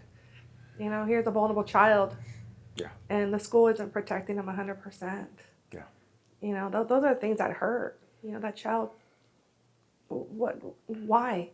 Why do kids have to be so ugly to one another? And Yeah. it's educating the parents. You know, I focus more on the parents sometimes.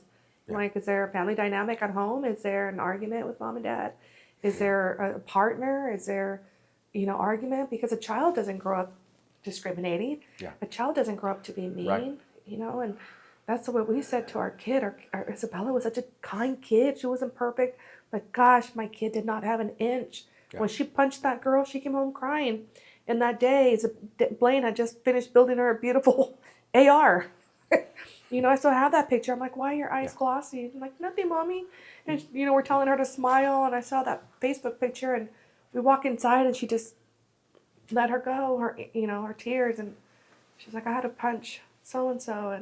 And we did the right thing. And she felt bad about it?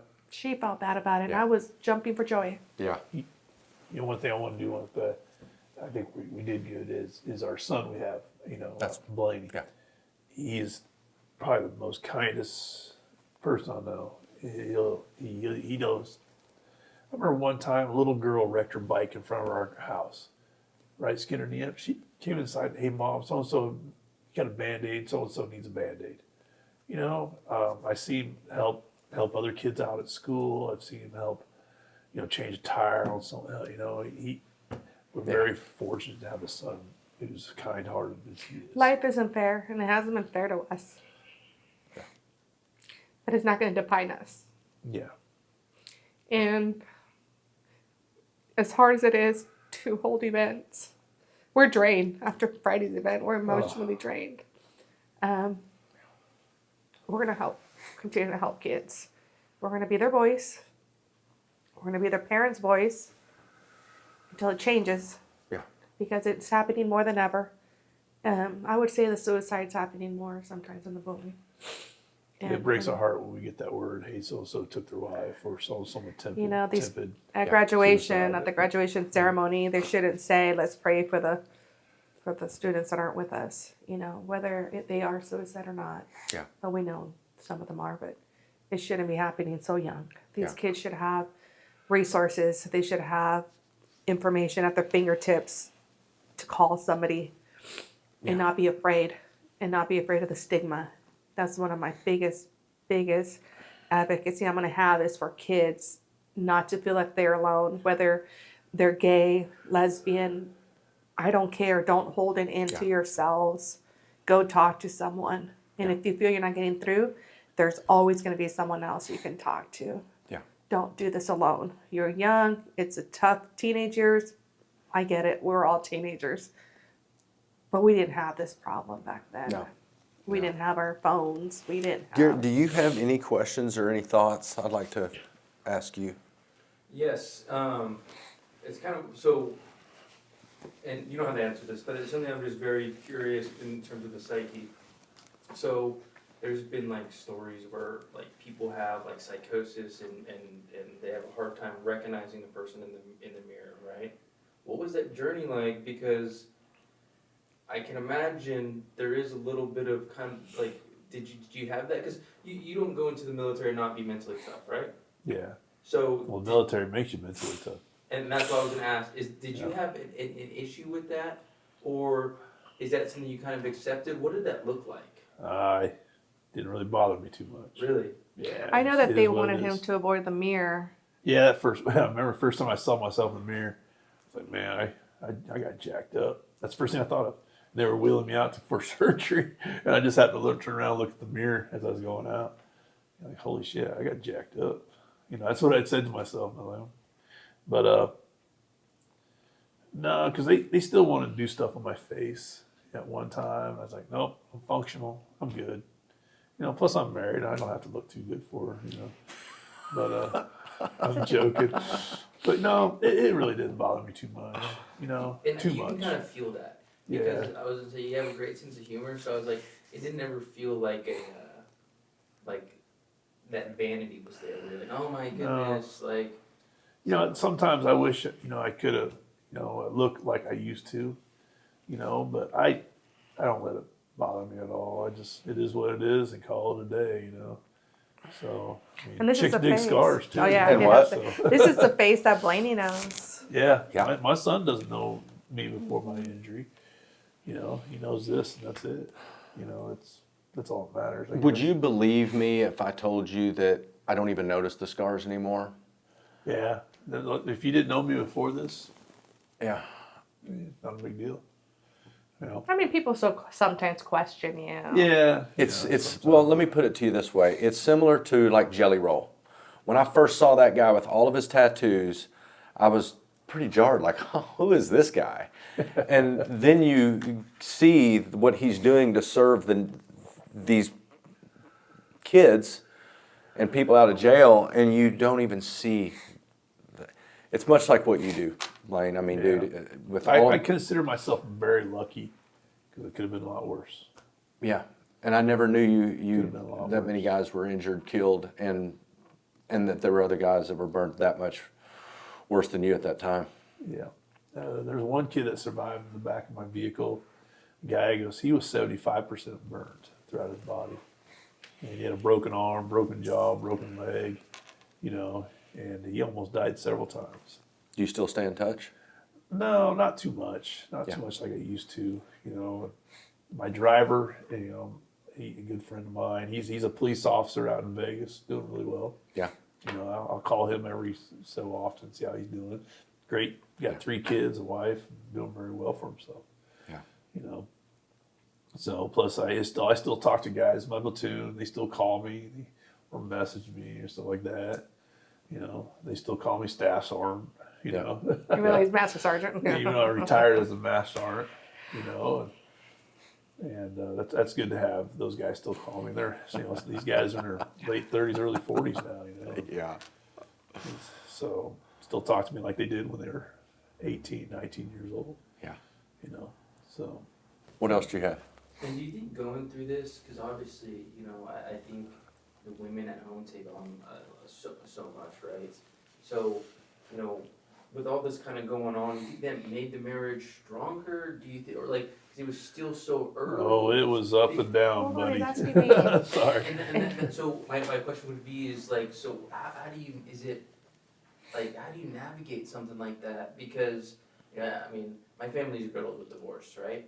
And everyone's like, oh, you don't really know someone until you go through, insane stuff, right? I'm with my girlfriend and we've been together for a long time. But, I mean, knock on wood, we haven't gone through anything so violent that it, So I'm just wondering, did that help build the foundation? Or, what does that look like, kind of those early stages, and how has it got to where you are now? Good question. Very good question. Being a military couple is already challenging as it is. The spouse is going to take more of a role when the husband is training for weeks out, when they're deployed for months out. And now you're taking a role that you're doing everything. You're cleaning, paying the bills. You're the robot. And then all of a sudden you have your husband return back and you're like, don't touch it. Don't touch my system here. Don't. They want to be helpful. The husband wants to be helpful. I'm like, don't. That was a challenge right there. That was hard. Now he wants to come back into the role of a father and a husband. And I'm just like, don't mess up my OCD. Don't.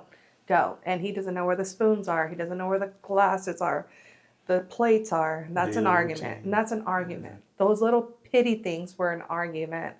So 2 months later, okay, I let him back in. Okay, this is, after sticky, Post-its.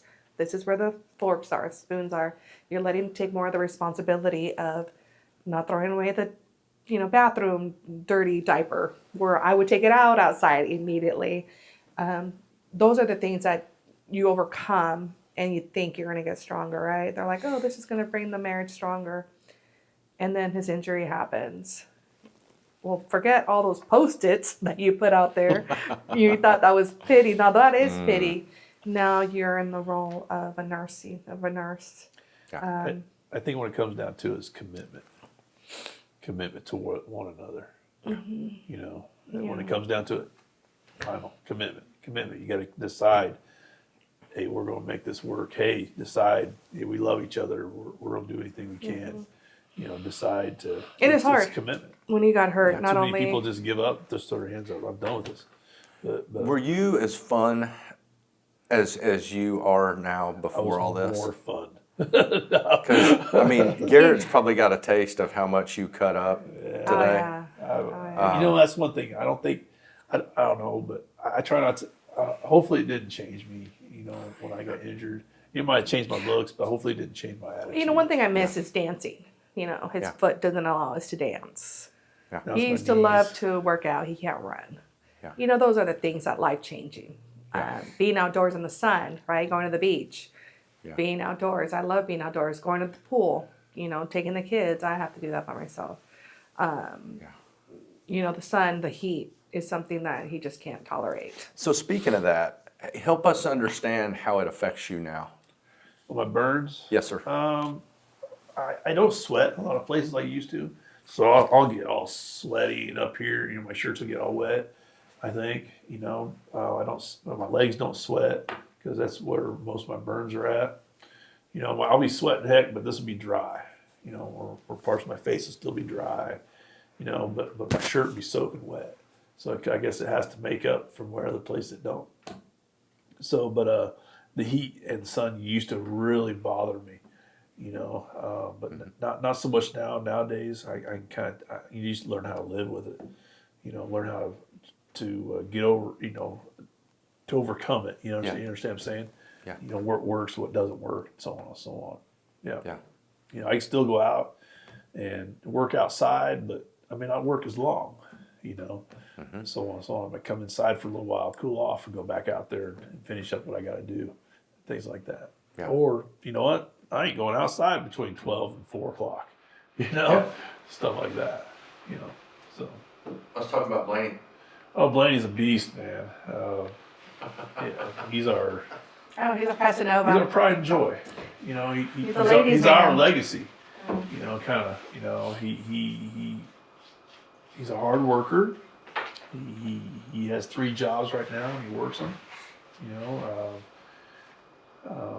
he likes to party. Well, 18-year-old doesn't. You know, but if he's going to be somewhere, he's going to be drinking. He lets us know. At least we don't let him. I want him to tell me, hey, Dad, I'm gonna get drunk tonight. That's what I said All about right, the open bud. communication. You know, the open communication is so important. You know, with him, and even Communication. I want him to though communicate. he sees us, right? We're not a big family. We're a family of 3. This is all he sees. You know, after Isabella, I became a helicopter mom. Yeah. And his friends tell me that, hi, Miss Helicopter Mom. Oh, okay. But that's just my instinct, right? Losing a child, what can be more worse than losing anything in this world than a child? And he did okay at the beginning. He kind of, maybe that's perhaps he chose Lubbock versus Tarleton. Texas Tech. You know, to go further away from me, away from us, and he deserves it. We have sheltered him, protected him. If there were some boys that wanted to get in a fight with him, I'd go knock at their mother's door, because I'm not going to repeat history twice on that one. I'll tell you right now. So I did go knocking on those mothers' doors. You say, you leave my child alone. You understand me? I will not lose another child to this situation. He easy, soft-spoken, easy to get along with, friends, very, very, very smart when it comes to choosing friends. He's not the big crowd. He doesn't like the big crowd. He's not flashy.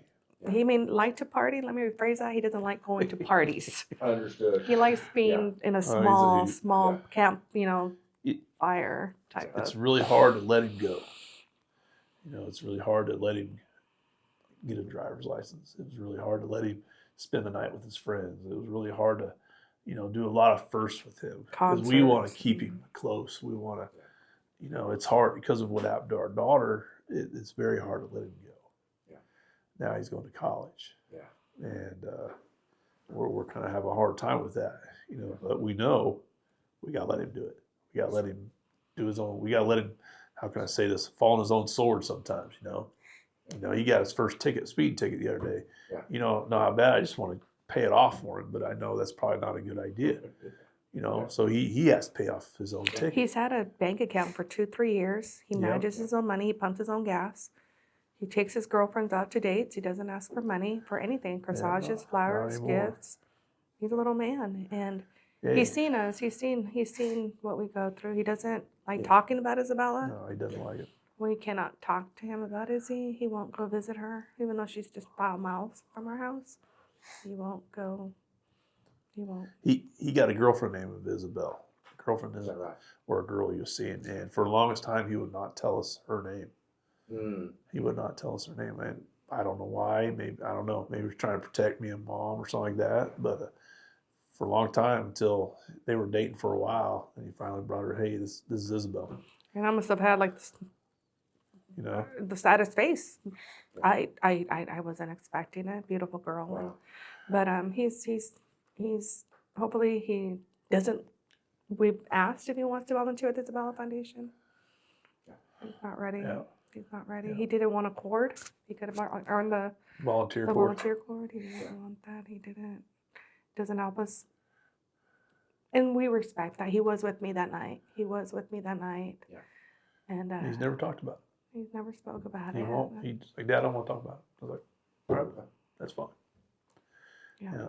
That was pretty much. So Texas Tech bound, and what's he want to do? Or does Some he kind of know? agricultural school. Agricultural degree. Degree. But he's talked about going to the Marine Corps after college. So All right. being an officer. All right. So hey, that's fine, bud. Sounds like a good plan. Just keep going one day at a time. Oh, you have to meet him. You have to see him again. He's a little man. Yeah, I've seen photos. He's a stud. He looks like Yeah. a stud. He is a good kid. Yeah. Not just because he's our kid, but we ask parents. We ask parents to ask their kids. If there's something we should know. I mean, usually when a kid goes through something like this, you they would believe people come up to us like, "You have a great kid. You have a great kid." And that kind of swells up with pride when people tell us that. I mean, people all the time. You got a great kid, and obviously we did something right with him. So we did something right with Isabella too. Well, I know that, but we did something right. So But I had asked years ago, I don't remember how long it was, but I've thought about doing this for years. And the reason I'm doing it is because I've ran into such extraordinary stories and such extraordinary people. And I've been that lonely kid that was at Boys Ranch that it didn't take my life because I couldn't get the courage to do it, but I've been bullied, I've been hopeless, and I've experienced 9 suicides of my friends. And you may or may not know, but my best friend took his wife's life and took his own life April 23rd of 1995. And that's the day I started this podcast 30 years later, a few months ago.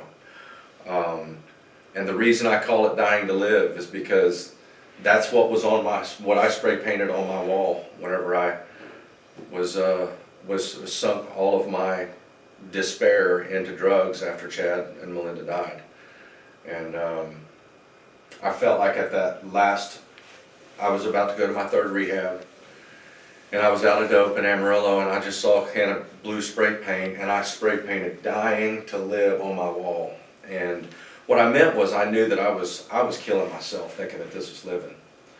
And years later, I look at it so much differently, and then the police kick in my door in 2002 and take me to jail, and I know that they're reading that on my wall, and I'm thinking about it whenever I get back, and I look at it now as in, now I've got to take all of this and really kill these selfish desires so that I can really even have life. And so that's why I've decided to name this podcast that. So I've got to die to myself to really have life. And it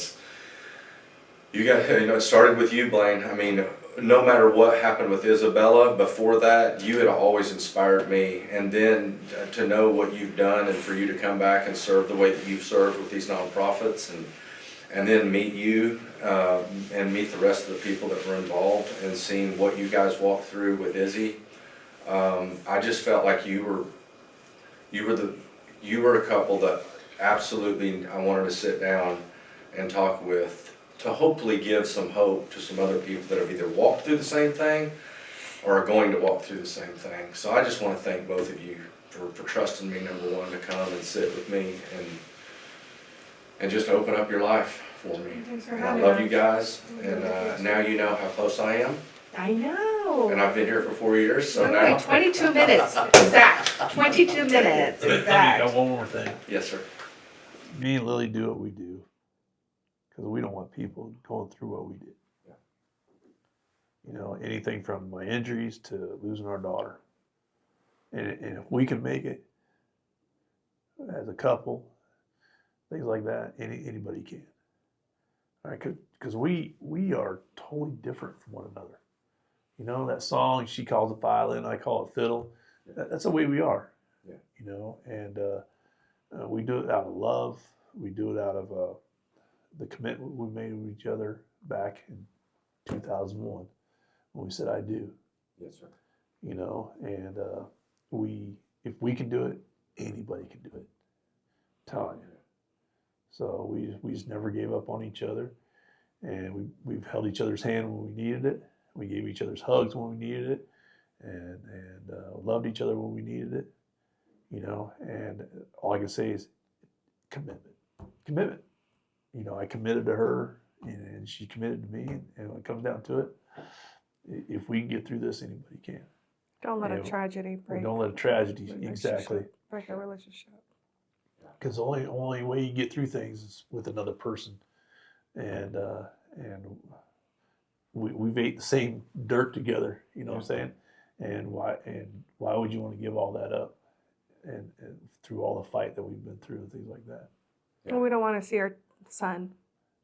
Exactly. We want him to see that through thick and thin. We make Yeah. it through. We're gonna make it through. We want to be his role model, and he may not see it now. He may not, you know, what we've done, what we've been through until he eats the same dirt as we did. You know, and he'll realize it one of these days. He's just a young kid. It's not easy.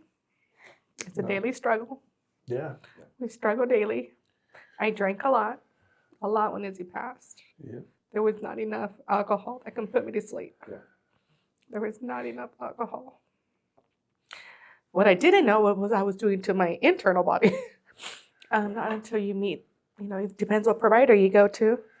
A medical provider is going to tell you, you do what you got to do to survive. I'm like, oh, okay. I can keep drinking then. And then you're going to have a medical provider who's going to say, here are your test results. Okay. You want to become a grandma and see your grandchildren? Oh, yeah. Or you want to just be where you're at? And I think it takes a wonderful medical provider and wonderful group of friends and family, not to be a counselor to me, not to lecture me. Yeah. They all listen to me silently, Yeah. hug me, but it's again, the alcohol is not going to get you your future. And I want to be a great grandma.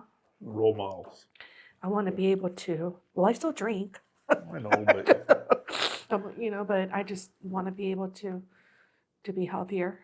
And it catches up to you, and alcohol just numbs you for the moment, not for the future. It's there every day. Then you wake up, that's the first thing I think of. And Isabella, it's the last thing on my mind when I go to bed. And sometimes a simple hug, you wouldn't believe how far that goes. Yeah. But again, we're going to thank the community for their donations, their support, their continuous support. And that's why we're here. That's why we're here. We're here for the community as well. And whether it's the military community, whether it's the mental health community, whether it's to help a child that's going through bullying of the incidents, but we're here to help everyone. And in reality, we get more hugs of hope than we should be giving hugs to them. And I think that it's prayer that helps us get through daily. But it's just not a way to say there's a tragedy, we're going to fight, so let's go our separate ways. The loss of a child, divorce rate is very high. Yeah. It was brought to our attention right away. Yeah. And we just never did the blaming game. We didn't blame one another. we just had to learn to live. We still don't know how to live without her. And that's something that we're going to die not knowing how to Yeah, live without what Isabella. ifs too? Not to live with What Isabella. ifs? Yeah, What if the we what know ifs. it's different? What if we know? You That's know, something we're going to have to live with the rest of our life as well. but, you know, no matter what, thank you for the opportunity, and definitely let us know how we can help.